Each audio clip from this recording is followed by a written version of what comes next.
ಜನ್ಮಾದ್ಯಸ್ಯ ಯತೋನ್ಮಯಾದಿತರತಶ್ಚಾರ್ಥೇಷ್ವಭಿಜ್ಞಸ್ವರಾಟ್ ತೇನೇ ಬ್ರಹ್ಮಹೃದಾಯಾದಿಕವಯೇ ಮುಹ್ಯಂತಿ M ಸೂರಯಃ ತೇಜೋ ವಾರಿಮೃದಾಂ ಯಥಾ ವಿನಿಮಯೋ ಯತ್ರ ತ್ರಿಸರ್ಗೋ ಮೃಷಾ ಧಾಮ್ನಾ ಸ್ವೇನ ಸದಾ ನಿರಸ್ತಕುಹಕಂ ಸತ್ಯಂ ಪರಂ ಧೀಮಹಿ ಸೃಷ್ಟಿಸ್ಥಿತ್ಯಪ್ಯಯೇಹ ನಿಯತಿದೃಶಿತಮೋ ಬಂಧಮೋಕ್ಷಾಶ್ಚ ಯಸ್ಮಾತ್ ಅಸ್ಯ ಶ್ರೀ ಬ್ರಹ್ಮರುದ್ರ ಪ್ರಭೃತಿಸುರನರದ್ವೀಷಶತ್ರುತ್ಮಕಸ್ಯ ವಿಷ್ಣೋರ್ವ್ಯಸ್ತಾಃ ಸಮಸ್ತಾಃ ಸಕಲಗುಣನಿಧಿಃ ಸರ್ವದೋಷವ್ಯಪೇತಃ ಪೂರ್ಣಾನಂದೋ ವ್ಯಯೋ ಯೋ ಗುರುರಪಿ ಪರಮಃ ಚಿಂತಯೇತಂ ಮಹಾಂತಂ ನಾರಾಯಣಂ ನಮಸ್ಕೃತ್ಯ ನರಂ ಚೈವ ನರೋತ್ತಮಂ ದೇವೀಂ ಸರಸ್ವತೀಂ ವ್ಯಾಸಂ ತತೋ ಜಯಮುದೀರಯೇತ್ ಅಭ್ರಮಂ ಭಂಗರಹಿತಂ ಅಜಡಂ ವಿಮಲಂ ಸದಾ ಆನಂದತೀರ್ಥಮತುಳಂ ಭಜೆ ತಾಪತ್ರಯಾಪಹಂ ಯಂ ಪ್ರವ್ರಜಂತಮನುಪೇತಮಪೇತಕೃತ್ಯಂ ದ್ವೈಪಾಯನೋ ವಿರಹಕಾತರಾಜುಹಾವ ಪುತ್ರೇತಿ ತನ್ಮಯತಯಾ ತರವೋಪಿ ನೇದುಃ ತಂ ಸರ್ವಭೂತಹೃದಯಂ ಮುನಿಮಾನತೋಸ್ಮಿ ಮೂಕೋಪಿ ಯತ್ಪ್ರಸಾದೇನ ಮುಕುಂದಶಯನಾಯತೆ ರಾಜರಾಜಾಯತೆ ರಿಕ್ತೋ ರಾಘವೇಂದ್ರಂ ತಮಾಶ್ರಯೇ ಆಪಾದಮೌಲಿಪರ್ಯಂತಂ ಗುರುಣಾಮಾಕೃತಿಂ ಸ್ಮರೇತ್ ತೇನ ವಿಘ್ನಾಃ ಪ್ರಣಶ್ಯಂತಿ ಸಿದ್ಧ್ಯಂತಿ ಚ ಮನೋರಥಾಃ ಸ್ವಸ್ತ್ಯಸ್ತು ಅಶೇಷಸತಾಂ ಸನ್ಮಂಗಲಾನಿ ಭವಂತು. ಶ್ರೀ ಹರಿವಾಯು ಗುರುಗಳ ಚರಣಾರವಿಂದಗಳಲ್ಲಿ ಭಕ್ತಿಪೂರ್ವಕ ಪ್ರಣಾಮಗಳನ್ನು ಅರ್ಪಿಸಿ ಏಕಾದಶ ಸ್ಕಂದ ಶ್ರೀಮದ್ ಭಾಗವತದ ಅವಧೂತ ಗೀತೆಯನ್ನು ಚಿಂತನೆ ಮಾಡ್ತಾ ಇದ್ವಿ. ಸ್ವಚ್ಛ ಪ್ರಕೃತಿತ ಸ್ನಿಗ್ಧ ಮಾಧುರ್ಯ ತೀರ್ಥವನೃಣಾಂ ಮುನಿ ಪುನಾತ್ಯಘಾತ್ ಮಿತ್ರಂ ತೀಕ್ಷಣ ಸ್ಪರ್ಶ ಕೀರ್ತನೈ. ನೀರಿನಿಂದ ಕಲಿತ ಪಾಠ ಏನು ಅಂತ ಹೇಳುವಾಗ ಅವಧೂತ ಹೇಳ್ತಾನೆ ಯದುರಾಜನಿಗೆ, ಈ ಕ್ಷಣ ಸ್ಪರ್ಶ ಕೀರ್ತನೈ. ಈ ಕ್ಷಣ ಅಂದರೆ ನೀರನ್ನು ಚೆನ್ನಾಗಿ ಹರಿತಾ ಇರುವಾಗ ದೂರದಿಂದ ನೋಡ್ತಾ ಇದ್ದರೆ ದುಃಖಗಳೆಲ್ಲ ಹರಿದೋಗ್ತದಂತೆ. ಹಿಂದೆಲ್ಲ ಮನೆಯಲ್ಲಿ ಭಾಳ ಜಗಳಾಡಿದರೆ ಒಂದು ಸ್ವಲ್ಪ ನೀರಿನ ಮುಂದೆ ಕೂತು ಬಾ ಅಂತಿದ್ರಂತೆ. ಸ್ವಲ್ಪ ಈಗ ಕಡಿಮೆ ಆಗಿದೆ ಅದೆಲ್ಲ. ಅಂದರೆ ಕಣ್ಣೀರಿನ ಜೊತೆಗೆ ಅದು ಒಂಚೂರು ಹರಿಲಿ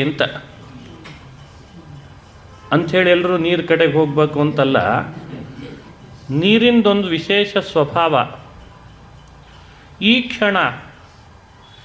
ಕ್ಷಣ ಅಂದರೆ ದರ್ಶನ, ನೋಡೋಣ, ನೋಟ. ಎಲ್ಲೆಲ್ಲಿ ನದಿ ಹರಿತದೆ ಅದನ್ನು ನೋಡಿದರೆ ದುಃಖ ಕಳೀತದೆ, ಪವಿತ್ರರಾಗ್ತಾರೆ ಅಂತಿದೆ ಅಂತೆ ನದಿಗಳು. ಇನ್ನು ಸ್ಪರ್ಶ ಕೀರ್ತನೈ. ಸ್ಪರ್ಶ ಅಂದರೆ ನೀರನ್ನು ಸ್ಪರ್ಶ ಮಾಡಿದರೆ ಯಾರು ಪವಿತ್ರ ಆಗಲ್ಲ. ಕೀರ್ತನ, ಕೆಲವು ನದಿಗಳ ಹೆಸರು ಹೇಳಿದರೆ ಸಾಕಂತೆ. ಹಾಗೆ ನಮ್ಮ ವ್ಯಕ್ತಿತ್ವವನ್ನು ನಾವು ಹೇಗೆ ಬೆಳೆಸ್ಕೊಳ್ಬೇಕು ಅನ್ನೋದು ನೀರಿನಿಂದ ಕಲಿತೆ ಅಂತ ಹೇಳ್ತಾನೆ.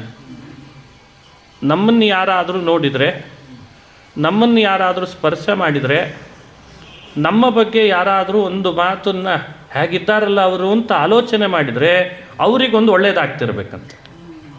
ಹೀಗೆ ಬೆಳೆಸ್ಕೊಳ್ಬೇಕು ವ್ಯಕ್ತಿತ್ವವನ್ನು. ಆವಾಗ ಅವನಿಗೆ ಮುನಿ ಅಂತ ಕರೀತಾರೆ. ಮುನಿ ಪುನಾತ್ಯಘಾನ್ ಮಿತ್ರಂ ಅಂತಾರೆ. ಅವನು ನಿಜವಾದ ಮುನಿ, ಅವನು ನಿಜವಾದ ಸಾಧಕ. ಅವನಲ್ಲಿ ಅಂಥ ಪ್ರಾಮಾಣಿಕತೆ, ಅಷ್ಟು ಒಳ್ಳೆಯ ತಿಳುವಳಿಕೆ, ದೂರದೃಷ್ಟಿ, ನಿಸ್ಪೃಹತೆ ಎಲ್ಲ ಉಂಟಾದರೆ ಮಾತ್ರ ಇವೆಲ್ಲ ಬರಲಿಕ್ಕೆ ಸಾಧ್ಯ. ಇದು ನಿನ್ನೆ ಹೇಳಿದದ್ದು.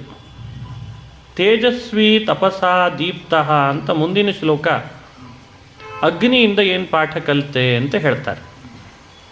ಅಗ್ನಿ ಯಾವತ್ತೂ ಹತ್ತಿರ ಬರಗೂಡಲ್ಲ ಎಲ್ಲರನ್ನ. ಭಾರೀ ತೇಜಸ್ವಿಯಾಗಿರ್ತದೆ ತನ್ನದೇ ಆದಂಥ ಕಿರಣಗಳಿಂದ. ದುರ್ಧರ್ಷೋ ದೂರಭಾಜನ, ಯಾರೂ ಅದನ್ನು ಮುಟ್ಲಿಕ್ಕಾಗಲ್ಲ. ಹತ್ತಿರದಲ್ಲಿ ಬಂದು ದುರ್ದರ್ಶಃ, ಸಹಿಸಲಿಕ್ಕಾಗಲ್ಲ ಸುಲಭವಾಗಿ, ಹಾಗೂ ಮುಟ್ಲಿಕ್ಕಾಗಲ್ಲ, ದೂರದಲ್ಲೇ ನಿಲ್ಲಬೇಕು. ಸರ್ವಭಕ್ಷೋಪಿಯುಕ್ತಾತ್ಮ ನಾದತ್ತೆ ಪಾಪಮಗ್ನಿವತ್. ಸರ್ವಭಕ್ಷ ಅಂತ ಅಗ್ನಿಗೆ ಸಂಸ್ಕೃತದಲ್ಲಿ ಹೆಸರು ಇದೆ. ಬೆಂಕಿಯಲ್ಲಿ ಏನು ಹಾಕಿದರೂ ನುಂಗು ಹಾಕ್ತದೆ. ಆದರೆ ವಿಶೇಷ ಅಂದರೆ ಅಗ್ನಿಯಲ್ಲಿ ನೀವೇನು ಹಾಕಿದರೂ ನುಂಗು ಹಾಕ್ತದೆ ಅಂತ ಹಾಕ್ಲಿಕ್ಕೆ ಹೋಗಬಾರ್ದು. ಅದನ್ನೇ ಸಂಸ್ಕೃತಗೊಳಿಸಿದರೆ ಅಗ್ನಿಯನ್ನು ಕುಂಡದಲ್ಲಿ ಹಾಕಿ ಮಂತ್ರ ಹೇಳಿ ಯಾಜ್ಞಿಕರು ಸಂಸ್ಕೃತಗೊಳಿಸಿದಾಗ ಅದೇ ಅಗ್ನಿ ಪಾಪವನ್ನು ನುಂಗು ಹಾಕ್ತದೆ. ನಾನು ಅಗ್ನಿಯನ್ನು ನೋಡಿ ಕಲಿತ ಪಾಠ ಇದು ಅಂತ ಹೇಳ್ತಾನೆ. ಅಗ್ನಿಯ ಪರ್ಸನಾಲಿಟಿ ಏನು? ತೇಜಸ್ವಿ. ಒಳಗಡೆಯಲ್ಲಿ ಮನುಷ್ಯ ಪ್ರಾಮಾಣಿಕತೆಯನ್ನು ಕಟ್ಟಿಕೊಂಡ ಅಂದರೆ ಒಳ್ಳೆಯ ತೇಜಸ್ವಿ ಆಗಲಿಕ್ಕೆ ಸಾಧ್ಯ. ಇವತ್ತು ತೇಜಸ್ಸೇ ಇಲ್ಲ ಯಾರ ಮುಖದಲ್ಲಿಯೂ. ಅದು ಎಲ್ಲಿ ಹೋಗಿದೆಯೇನೋ ಅಂತ ಹುಡುಕಬೇಕಾಗಿದೆ. ಕಣ್ಣಿನಲ್ಲಿ ತೇಜಸ್ಸಿಲ್ಲ. ಹಿಂದೆಲ್ಲ ಹೇಳ್ತಿದ್ರೆ ಸುಮ್ಮನೆ ಕಣ್ಣಿನನ್ನೇ ನೋಡಿದರೆ ಸಾಕತ್ತೆ ಎಲ್ಲ ಕೆಲಸ ಆಗಿ ಹೋಗ್ತಿತ್ತಂತ ಆಫೀಸ್ನಲ್ಲಿ. ಎಂಥೆಂಥ ವ್ಯಕ್ತಿಗಳಿದ್ರು ಹಿಂದೆ. ಸಾಹೇಬರು ನೋಡ್ತಿದ್ದಾರೆ ಅಂದರೆ ಏನೋ ಇದೆ ಸಮಸ್ಯೆ ಅಂತ ಅರ್ಥ ಅಂತ. ಈಗೆಲ್ಲ ನೋಡ್ತಿದ್ದಾರೆ ಅಂದರೆ ತಿರುಗಿ ನೋಡೋರಾಗಿಬಿಟ್ಟಿದ್ದಾರೆ ಅವರಿಗೆ. ಅಂದರೆ ಕಣ್ಣಿನಲ್ಲೇ ಇಲ್ಲ. ಹಾಗಾಗಬಾರ್ದು. ತೇಜಸ್ವಿ, ತಪಸಾ ತೇಜಸ್ವಿ. ಒಳಗಡೆ ತಪಸ್ಸು ಚೆನ್ನಾಗಿ ಮಾಡ್ತಾ ಮಾಡ್ತಾ ಇದ್ದರೆ ದೇಹದಲ್ಲಿ, ಮಾತಿನಲ್ಲಿ, ಕಣ್ಣಿನಲ್ಲಿ ಒಂದು ತೇಜಸ್ಸು ಉಂಟಾಗ್ತದೆ. ಅದನ್ನು ಮನುಷ್ಯ ಬೆಳೆಸ್ಕೊಳ್ಬೇಕು. ಅಗ್ನಿಯ ಉಪಾಸನೆ ಮಾಡಿದವರಿಗೆಲ್ಲ ತೇಜಸ್ಸು ಉಂಟಾಗ್ತದೆ ಅಂತಾರೆ. ಅಗ್ನಿಯನ್ನು ಪ್ರಾರ್ಥನೆ ಮಾಡಿಕೊಳ್ಬೇಕು. ತೇಜಸ್ವಿ ಭೂಯಾಸಂ ಅಂತ ಅದಕ್ಕೆ ಒಂದು ಪ್ರಾರ್ಥನೆಯಲ್ಲಿ ಹೇಳ್ತಾರೆ. ಇವತ್ತು ಅಗ್ನಿಯನ್ನು ನಾವು ಬಿಟ್ಕೊಡ್ತಿದ್ದೇವೆ. ತಪಸ್ಸಿನಿಂದ ಅಗ್ನಿಯಲ್ಲಿರುವ ತೇಜಸ್ಸು ನಮ್ಮಲ್ಲಿ ಬರೋ ಹಾಗೆ ಮಾಡ್ಕೋ. ಅಂದರೆ ನಿನ್ನನ್ನು ಯಾರೂ ಮುಟ್ಟಲ್ಲ. ದೂರಭಾಜನ ದುರ್ಧರ್ಷ ದೂರಭಾಜನ. ನಾನು ಹಾಗಿದ್ದೇನೆ ಅಂತಂತಾನೆ ಅವಧೂತ. ನನ್ನನ್ನು ಯಾರೂ ಮುಟ್ಟಲ್ಲ. ನನ್ನಿಂದ ಎಲ್ಲರೂ ದೂರನೇ ನಿಂತು ಮಾತನಾಡ್ತಾರೆ. ನಾನು ಹಾಗಿದ್ದೇನೆ ಯದುರಾಜ ಅಂತಾನೆ. ಇನ್ನೊಂದು ಸರ್ವಭಕ್ಷೋಪಿಯುಕ್ತಾತ್ಮ. ಸಣ್ಣ ಪುಟ್ಟ ತಪ್ಪುಗಳು ನಡೆದಾಗ ಪಾಪವೂ ನಡೀತದೆ. ನಮ್ಮದೇ ಆದಂಥ ಜ್ಞಾನದ ಬೆಂಕಿ ಹೇಗಿರಬೇಕು ಅಂದರೆ, ನಮ್ಮಿಂದಲೇ ಪಾಪ ನಡೆದ್ರು, ನಮ್ಮವರಿಂದಲೇ ಪಾಪ ನಡೆದ್ರು, ಆ ಒಳಗಡೆಯಲ್ಲಿ ಉರಿಯುವ ಜ್ಞಾನದ ಅಗ್ನಿಯಲ್ಲಿ ಆ ಪಾಪ ಸುಟ್ಟು ಹೋಗಬೇಕಂತೆ. ಇದು ನಾನು ಅಗ್ನಿಯಿಂದ ಕಲಿತ ಪಾಠ ಅಂತ ಹೇಳ್ತಾನೆ. ಜ್ಞಾನ ಅಗ್ನಿಯಂತೆ. ಜ್ಞಾನಾಗ್ನಿ ಸರ್ವಕರ್ಮಾಣಿ ಭಸ್ಮಸಾತ್ ಕುರುತೇರ್ಜುನ ಅಂತ ಭಗವದ್ಗೀತೆಯಲ್ಲಿ ಕೃಷ್ಣ ಅದಕ್ಕೆ ಹೇಳ್ದ. ಇವತ್ತು ಮನುಷ್ಯ ಪಾಪ ಮಾಡಲ್ಲ, ಮಾಡದೇನೇ ಇರಲ್ಲ, ಹೀಗೆಲ್ಲ ಹೇಳಲಿಕ್ಕಾಗಲ್ಲ. ನಡೀತದೆ ಸಣ್ಣ ಪುಟ್ಟ ಪಾಪಗಳು. ಆದರೆ ಆತ ಅದನ್ನು ತನ್ನದೇ ತಪಸ್ಸು ಜ್ಞಾನದ ಶಕ್ತಿಯಿಂದ ಸುಡ್ಲಿಕ್ಕೆ ಬರ್ತದೆ. ಈ ಉಪಾಯವನ್ನು ಹೇಳ್ಕೊಡ್ತಾನೆ. ನೀನು ಸರ್ವಭಕ್ಷೋಪಿ ಯುಕ್ತಾತ್ಮ, ಸುಸಂಸ್ಕೃತವಾದ ಜ್ಞಾನದ ಅಗ್ನಿಯನ್ನು ಒಳಗಡೆಯಲ್ಲಿ ಉರಿಸು. ಆಗ ನಿನ್ನ ಪಾಪಗಳು ಯಾವುದು ನಿನ್ನನ್ನು ಮುಟ್ಟದಂತೆ ಮಾಡಿಕೊಳ್ತೀ ಅಂತ ಅಗ್ನಿಯಿಂದ ಕಲಿತ ಪಾಠ ಅಂತ ಹೇಳ್ತಾನೆ. ಇನ್ನೂ ಬಹಳ ಅರ್ಥ ಇದೆ. ಹೀಗೆ ಅಗ್ನಿಯ ಪಾಠಗಳನ್ನು ಹೇಳಿ ಮುಂದೆ ಚಂದ್ರನಿಂದ ಕಲಿತ ಪಾಠ ಅಂತ ಪ್ರಾರಂಭ ಮಾಡ್ತಾನೆ. ಪೃಥಿವೀ ವಾಯು ಆಪಃ ಆಕಾಶ ಅಗ್ನಿ ಚಂದ್ರಮ ರವಿ ಅಂತ ಬರ್ತಾ ಇದೆ. ಚಂದ್ರ ಏನು ಮಾಡ್ತಾನೆ? ಚಂದ್ರನಿಂದ ಪಾಠ ಏನು ಕಲಿಬೇಕು ಅಂದರೆ, ಮನುಷ್ಯನಿಗೆ ಆಗ್ತಾ ಇರುವಂತಹ ಹುಟ್ಟು ಹಾಗೂ ಸಾವು, ಮಧ್ಯದಲ್ಲಿ ಆಗುವಂತಹ ಇನ್ನಿತರ ಬೆಳವಣಿಗೆಗಳು, ನಷ್ಟ ಲಾಭ, ಇವೆಲ್ಲ ಇರೋದು ಯಾರಿಗೆ? ಇದು ಜೀವನಿಗಲ್ಲ, ಆತ್ಮನಿಗಲ್ಲಂತೆ. ಅದು ಕೇವಲ ದೇಹಕ್ಕಿದೆ ಅಂತ ತಿಳಿಬೇಕಂತೆ. ಇದನ್ನು ನಾನು ಚಂದ್ರನಿಂದ ಕಲಿತೆ ಅಂತ ಹೇಳ್ತಾನೆ. ವಿಸರ್ಗಾದ್ಯಾಹ ಸ್ಮಶಾನಾಂತಾಹ ಭಾವಾ ದೇಹಸ್ಯ ನಾತ್ಮನ. ವಿಸರ್ಗಾದ್ಯಾಹ ಅಂದರೆ ಹುಟ್ಟು, ಸ್ಮಶಾನಾಂತಾಹ ಅಂದರೆ ಸಾವು. ಹುಟ್ಟಿನಿಂದ ಆರಂಭ ಮಾಡಿ ಸ್ಮಶಾನಕ್ಕೆ ಒಯ್ಯೋವರೆಗೂ ಏನೆಲ್ಲ ವಿಕಾರಗಳಿವೆ, ಆ ವಿಕಾರಗಳು ಯಾವುದಕ್ಕಿವೆ? ಆತ್ಮನಿಗಿದೆನೋ ದೇಹಕ್ಕಿದೆನೋ? ದೇಹಕ್ಕೆ ಮಾತ್ರ ಇದೆ ಅಂತಾನೆ. ಅರೆ ಇದನ್ನು ಚಂದ್ರನಿಂದ ಹ್ಯಾಕೆ ಕಲ್ತಿ? ಕಲಾನಾಮಿವ ಚಂದ್ರಸ್ಯ ಅಂತಂದ. ಹುಣ್ಣಿಮೆ ಆದಾಗ ಪೂರ್ಣನಿರ್ತಾನೆ ಚಂದ್ರ. ಬಹುಳ ಪ್ರತಿಪತ್ತಿಥಿಯಿಂದ ಅಮಾವಾಸ್ಯೆ ಒಳಗೆ ಚಂದ್ರ ಏನಾಗಿರ್ತಾನೆ ನೋಡ್ತೇವೋ ಇಲ್ಲೋ? ಯಾವ ಕಲೆಗಳು ಉಳಿದಿರಲ್ಲ. ಚಂದ್ರ ಅನ್ನೋ ಆತ್ಮ ಉಳಿದಿಲ್ಲ ಅಂತ ಹೇಳ್ತೇವಾ? ಚಂದ್ರನ ಕಲೆಗಳು ಕಳೆದು ಹೋಗಿದೆ ಅಷ್ಟೇ. ಪುನಃ ಮತ್ತೆ ಶುಕ್ಲ ಪಕ್ಷ ಪ್ರಾರಂಭ ಆದರೆ ಅವನವನ ಕಲೆಗಳು ಅವನಿಗೇ ಬರಲಿಕ್ಕೆ ಶುರು ಆಗ್ತದೆ. ಇದನ್ನು ನೋಡಿ ನಾನೇನು ಕಲಿತೆ? ವಿಸರ್ಗಾದ್ಯ ಸ್ಮಶಾನ ಅಂತಹ ಚಂದ್ರನ ಕಲೆಗಳು ಬೇರೆ ಅಲ್ಲ, ನನಗಿರುವಂಥ ನನ್ನ ದೇಹದ ಹುಟ್ಟು ಸಾವುಗಳು ಬೇರೆ ಅಲ್ಲ. ಇವು ಎಲ್ಲವೂ ಹುಟ್ಟಿನಿಂದ ಆರಂಭ ಮಾಡಿ ಸಾವಿನವರೆಗೂ ಮಧ್ಯದಲ್ಲಿರುವ ಎಲ್ಲ ವಿಕಾರಗಳು ದೇಹಕ್ಕೆ ಇರೋದು. ದೇಹದ ವಿಕಾರವನ್ನು ಆತ್ಮನಿಗೆ ಅಂತ ಭ್ರಮಿಸಿದರೆ ಸರಿಯಲ್ಲ ಅನ್ನೋ ತಿಳುವಳಿಕೆ ಚಂದ್ರನಿಂದಲೇ ಕಲಿತೆ. ಹೀಗೆ ಚಂದ್ರ ಒಂದು ಪಾಠ ಹೇಳಿಕೊಟ್ಟ. ಇನ್ನೊಂದು ಪಾಠ ರವಿ ಸೂರ್ಯನಿಂದ ಕಲಿತ ಪಾಠ ಅಂತಾನೆ. ಸೂರ್ಯನಿಗೆ ಸಂಸ್ಕೃತದಲ್ಲಿ ಗೋಪತಿ ಅಂತ ಕರೆದದ್ದಿದೆ. ಗುಣೈರ್ಗುಣಾನುಪಾದತ್ತೆ ಯಥಾಕಾಲಂ ವಿಮುಂಚತಿ. ನಾವು ಮೋಕ್ಷದ ದಾರಿಯಲ್ಲಿ ಸಾಗುವವರು ಸೂರ್ಯನನ್ನು ನೋಡಿ ಈ ಪಾಠ ಕಲಿಬೇಕು. ಸಮಾಜಕ್ಕೆ ಬಹಳ ಉಪಕಾರ ಪಡೆದಿರ್ತೀವಿ. ಸಮಾಜದಿಂದಲೇ ಪಡೆದದ್ದನ್ನು ಸಮಾಜಕ್ಕೆ ಮರಳಿ ಕೊಡಬೇಕಂತ ಸೂರ್ಯ ಹಾಗೆ ಮಾಡ್ತಾನೆ. ಯಾವತ್ತೂ ಕೂಡ ನಾವು ಒಂದರಿಂದ ಪಡೆದಿದ್ದೇವೆ ಅಂದರೆ ಪುನಃ ಕೊಡದೆ ಹೋಗಬಾರ್ದು. ಅದಕ್ಕೆ ಇದೇ ನಮ್ಮನ್ನು ಬಂಧನಕ್ಕೀಡು ಮಾಡ್ತದೆ, ಕೊಡದೆ ಹೋಗೋದು. ಸೂರ್ಯ ಏನು ಮಾಡ್ತಾನೆ? ಅಲ್ಲಲ್ಲಿರುವ ಕೆರೆ, ಬಾವಿ, ನದಿಗಳಲ್ಲಿರೋ ನೀರುಗಳನ್ನೆಲ್ಲ ಎವಾಪ್ರೇಟ್ ಮಾಡ್ತಾನೆ ಮೋಡವಾಗಿ. ಸಮಯ ಬಂದಾಗ ವರ್ಷ ಋತು ಬಂದು ಕೂಡಲೇ ಆ ಕೆರೆ, ಬಾವಿ, ನದಿಗಳಿಗೆಲ್ಲ ಪುನಃ ನೀರನ್ನು ತುಂಬಿಸುವ ಕೆಲಸ ಮಾಡಿಸ್ತಾನೆ. ಈ ಎವಾಪ್ರೇಟ್ ಮಾಡಿ ಮೋಡವನ್ನು, ನೀರನ್ನು ಮತ್ತೆ ಅಲ್ಲಲ್ಲಿ ಕೆರೆ ಬಾವಿಗಳಿಗೆ ಹಾಕೋನು ಯಾರು? ಸೂರ್ಯನ ಕೆಲಸ ಅಂತ ಹೇಳ್ತಾನೆ.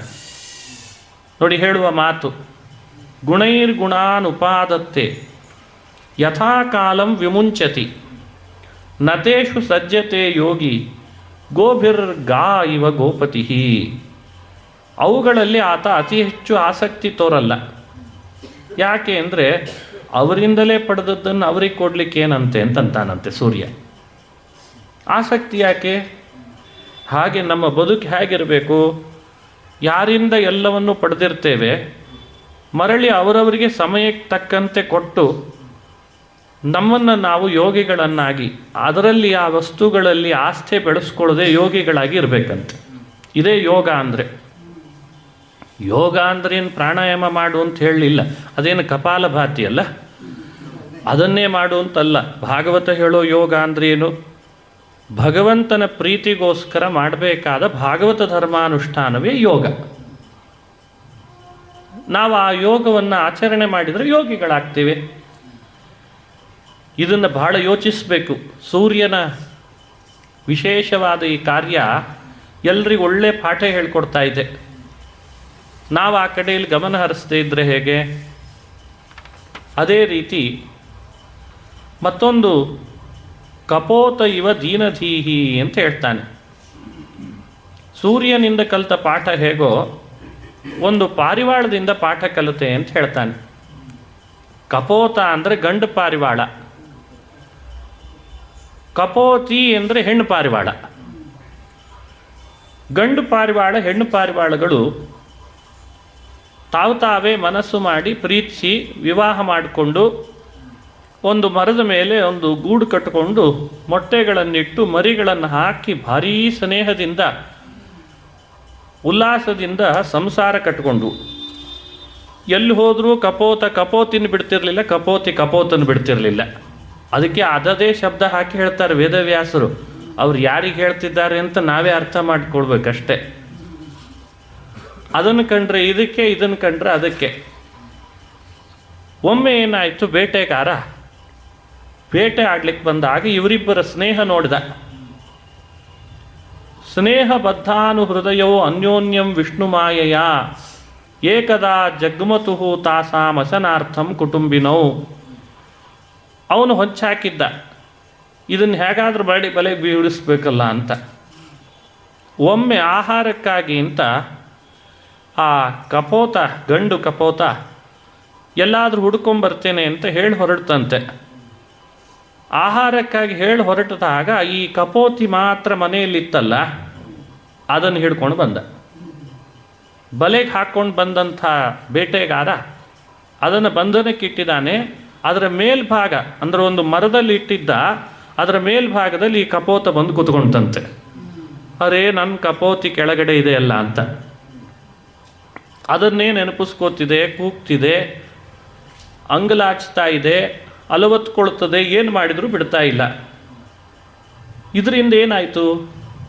ಕಪೋತನಿಗೆ ಏನು ಮಾಡಿದರೂ ಅದನ್ನು ಬಿಟ್ಟು ಹೋಗ್ಲಿಕ್ಕೆ ಮನಸ್ಸಿಲ್ಲದೆ ಇದ್ದದ್ದಕ್ಕೆ ವಿಪರೀತ ಆ ಕಪೋತಿಯ ಆಲೋಚನೆ ಮಾಡ್ತಾ ಮಾಡ್ತಾ ಅನ್ನ ನೀರು ಆಹಾರ ಬಿಟ್ಟದ್ರಿಂದ ದೇಹದಲ್ಲಿ ನಿಶಕ್ತಿ ಬಂದು ತಲೆ ತಿರುಗಿ ಆ ಕೊನೆಗೆ ಕೆಳಗಡೆ ದೊಡ್ಡ ಬಲೆ ಇತ್ತಲ್ಲ ಅದರೊಳಗೆ ಅದು ಬಿದ್ದು ಬಿಡ್ತಂತೆ.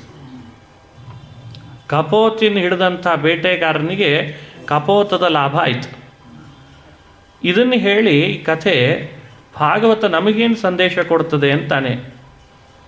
ಅದಕ್ಕೆ ವಿವರಣೆ ಕೊಡುವಾಗಂತಾರೆ, ನಾತಿ ಸ್ನೇಹ ಪ್ರಸಂಗೋವ ಕರ್ತವ್ಯ ಕ್ವಾಪಿ ಕೇನಚಿತ್. ಇದು 11ನೇ ಸ್ಕಂಧದ ಮತ್ತೊಂದು ಮಾತು. ಈ ಸಂಸಾರದಲ್ಲಿ ಬಂದಾಗ ಅತಿಯಾದ ಸ್ನೇಹ ಯಾವ ವಸ್ತುಗಳ ಮೇಲೂ ಯಾವ ವ್ಯಕ್ತಿಗಳ ಮೇಲೂ ಮಾಡಬಾರ್ದಂತೆ. ಇಷ್ಟು ದಿವಸ ಏನು ಮಾಡಿದ್ವಿ ಪರವಾಗಿಲ್ಲ, ಈಗ 11ನೇ ಸ್ಕಂದಕ್ಕೆ ಬಂದಿದ್ದೇವಲ್ಲ ಅಂತ ಸ್ವಲ್ಪ ಹೇಳ್ತಿದ್ದೇನೆ ಅಷ್ಟೆ. ನಾತಿ ಸ್ನೇಹ ಪ್ರಸಂಗೋವ ಅಂತ ಶ್ಲೋಕ. ಪ್ರಸಂಗ ಅಂದರೆ ಅವರೊಟ್ಟಿಗೆ ಕಲಿತು, ಅವರೊಟ್ಟಿಗೆ ಮಾತನಾಡಿ ಬೆರೆತು ಆ ವಸ್ತುವಿನೊಟ್ಟಿಗೆ ಸದಾ ನಾವು ನಮ್ಮನ್ನು ತೊಡಗಿಸ್ಕೊಳ್ಳೋದಿದೆಯಲ್ಲ, ಅದು ನಮ್ಮನ್ನು ದುಃಖಕ್ಕೆ ಈಡು ಮಾಡ್ತದೆ. ಇದಕ್ಕೆ ಉದಾಹರಣೆ ಕಪೋತ. ಆ ಕಪೋತಿಯ ಮೇಲೆ ಮಾಡಿದಂಥ ಅತಿಯಾದ ಸ್ನೇಹ, ಕಪೋತಿಯ ಮೇಲೆ ಮಾಡಿದಂಥ ಪ್ರಸಂಗ ಅದಕ್ಕೆ ಮುಳುವಾಯಿತು. ಇದನ್ನು ಮನುಷ್ಯ ಅರ್ಥ ಮಾಡಿಕೊಳ್ಳಿ. ಯಾಕೆ ಸಂಸಾರದಲ್ಲಿ ಬಂದವನು ಕಪೋತದಂತೆ ಪದೇ ಪದೇ ಬಂಧನಕ್ಕೀಡಾಗ್ತಾನೆ? ಹೀಗೆ ಕುರ್ವನ್ ವಿಂದೇತ ಸಂತಾಪಂ ಕಪೋತ ಇವ ದೀನಧೀಹಿ. ಇದನ್ನು ಮ್ಯಾನೇಜ್ ಮಾಡ್ಕೊಳ್ಳೋದಿದೆಯಲ್ಲ ಅಷ್ಟು ಸುಲಭ ಅಲ್ಲ. ಹೀಗೆ ಇದನ್ನು ಕಲೀಲಿ ಅಂತ ವ್ಯಾಖ್ಯಾನ ಮಾಡ್ತದೆ. ಇದಾದ ಮೇಲೆ ಕಪೋತೋ ಅಜಗರಹ, ಒಂದು ಹಾವಿನಿಂದ ಕಲಿತ ಪಾಠ ಅಂತ ಹೇಳ್ತಾನೆ. ಹಾವಿನ ಸ್ವಭಾವ ಏನು? ಆಹಾರಕ್ಕಾಗಿ ಅಂತ ಅದು ಎಲ್ಲೂ ಹಾತೊರೆದದ್ದು ಅಂತಿಲ್ಲ. ಗ್ರಾಸಂ ವಿಸೃಷ್ಟಂ ದಿಷ್ಟೇನ ಮಹಾಂತಂ ಸ್ತೋಕಮೇವ ಚ ಯದೃಚ್ಛೈವಾಪತಿತಂ ಗ್ರಸೇದ್ ಅಜಗರೋ ಅಕ್ರಿಯಃ. ಹೆಬ್ಬಾವು ದೈವ ಕೊಟ್ಟ ಆಹಾರ ಎಷ್ಟಿದ್ರೂ ಅಷ್ಟೇ ಸಾಕು ಅಂತ ತಿನ್ಕೊಂಡು ಇದ್ದಲ್ಲೇ ಇರ್ತದಂತೆ. ಗ್ರಾಸಂ ಅಂದರೆ ತುತ್ತು. ದಿಷ್ಟೇನ ವಿಸೃಷ್ಟಂ ಗ್ರಾಸಂ, ದೈವ ಏನು ಆಹಾರ ಕೊಡ್ತದೆ ತುತ್ತು ಅದನ್ನೇ ತಿಂದ್ಕೊಂಡಿರ್ತದೆ. ದೊಡ್ಡ ಸಿಕ್ತು ಅಂತ ಇಟ್ಕೋ. ಇವತ್ತೊಂದು ದೊಡ್ಡ ಮೊಲ ಬಾಯಿಗೆ ಬಿತ್ತು ಅಂದರೆ ಸರಿ ಅದೇ ಸಾಕು ಅಂತದಂತೆ. ಸಣ್ಣ ಇಲಿ ಸಿಕ್ಕರೆ ಅದೇ ಸಾಕು ಅಂತದಂತೆ. ಅದು ಗಾಳಿ ಇದ್ದರೆ ಸಾಕದಕ್ಕೆ, ಗಾಳಿ ಕುಡಿಕೊಂಡಿರ್ತದೆ. ದೈವ ಯಾವುದಾದ್ರೂ ಒಂದು ಮೊಲನೋ ಇಣಿಚಿನೋ ಹತ್ತಿರದಲ್ಲಿ ಬಂತು ಅಂದರೆ ನುಂಗ್ತದೆ, ಮತ್ತೆ ಅಲ್ಲೇ ಕೊಡ್ತದೆ. ಆಹಾರಕ್ಕೆ ಯಾವತ್ತೂ ಹಾತುರಿಯಲ್ಲಂಥದ್ದು. ಈ ಪಾಠವನ್ನು ನಾನು ಹಾವಿನಿಂದ ಕಲಿತೆ. ಎಷ್ಟು ಚೆನ್ನಾಗಿದೆ ನೋಡ್ರಿ ಇದು. ಎಲ್ಲರೂ ಮಾಡೋದು ಹೊಟ್ಟೆಗಾಗಿ ಅಂತ ನಾವು ಒಂದು ಮಾತನ್ನು ಕೇಳ್ತೇವೆ. ಅಲ್ಲಿ ಇದು ಎಷ್ಟು ಸಲ ಕೇಳೇವೋ ಏನೋ ಪುರಾಣದಲ್ಲಿ. ಅದನ್ನು ಮಾಡಿದ ದಾಸರಾಯರು ನಗುತ್ತಿದ್ದಾರೆ ನೋಡಿ ನಂದು ಎಷ್ಟು ಉಪಯೋಗಿಸ್ಕೊತಿದ್ದಾರೆ ತಮ್ಮ ಮಾರ್ಕೆಟಿಗೆ ಅಂತ. ಅಂದರೆ ದಾಸರ ಪದಗಳೆಲ್ಲ ಸಾಮಾನ್ಯ ಮಾರ್ಕೆಟ್ ಮಾಡ್ಕೊಂಡಿದ್ದೇವೆ, ಪುರಾಣದ ವಾಕ್ಯಗಳೆಲ್ಲ ಮಾರ್ಕೆಟ್ ಮಾಡ್ಕೊಂಡಿದ್ದೇವೆ ಇವತ್ತು. ಹೇಳುವಾಗೆಲ್ಲ ದೇವರ ಅನುಗ್ರಹ ಅಂತ.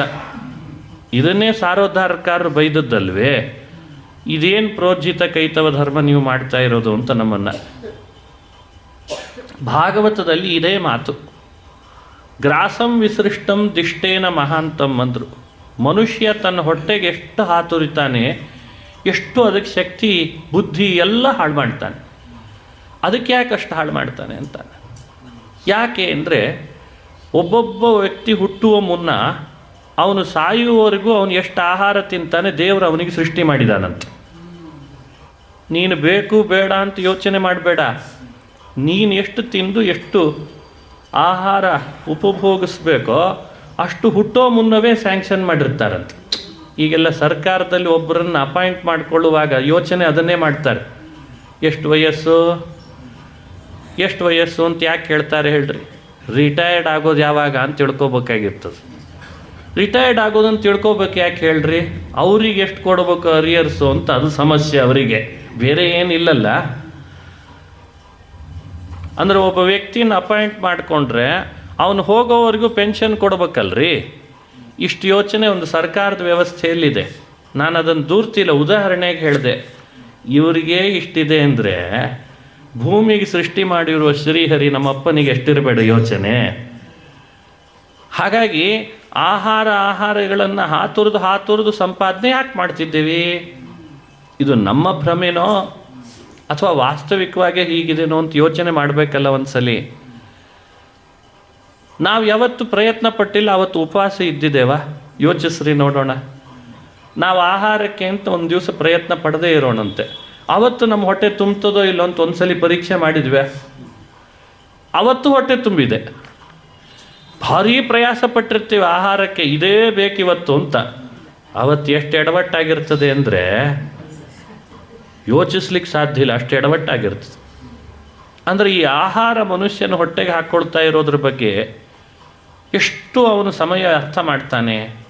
ಯೋಗಿ ಹೇಳ್ದ, ನಮಗೆ ಯಾಕೆ ಬೇಕಿಷ್ಟೆಲ್ಲ ಅಂದ. ನಾನು ಹೆಬ್ಬಾವಿದ್ದಾಗಿರ್ತೀನಿ ಅಂದ. ಗ್ರಾಸಂ ವಿಸೃಷ್ಟಂ ದಿಷ್ಟೇನ ಮಹಾಂತಂ ಸ್ತೋಕಮೇವಚ.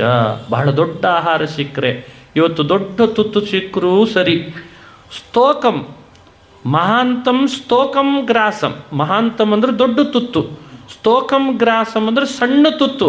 ಇವತ್ತು ಸಣ್ಣ ಸಿಗ್ತಾ ಅದು ಸಾಕು ಅಂತಾನಂತ. ಇದನ್ನು ನಾನು ಹಾವಿನಿಂದ ಕಲ್ತಂತಹ ಪಾಠ ಅಂತ ಹೇಳ್ದ. ನೋಡ್ರಿ ಯಾವ ಲೆವೆಲ್ಲಿಗೆ ಕರ್ಕೊಂಡು ಹೋಗ್ತದೆ ಭಾಗವತ, ಎಷ್ಟು ಯೋಚನೆ ಮಾಡಿಸ್ತದೆ ನಮ್ಮನ್ನು.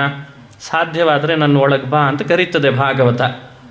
ನಾವು ಒಳಗೆ ಬರಲ್ಲ ಅಂತೀವಿ, ಭಾಗವತ ಬಿಡಲ್ಲ ಅಂತದು.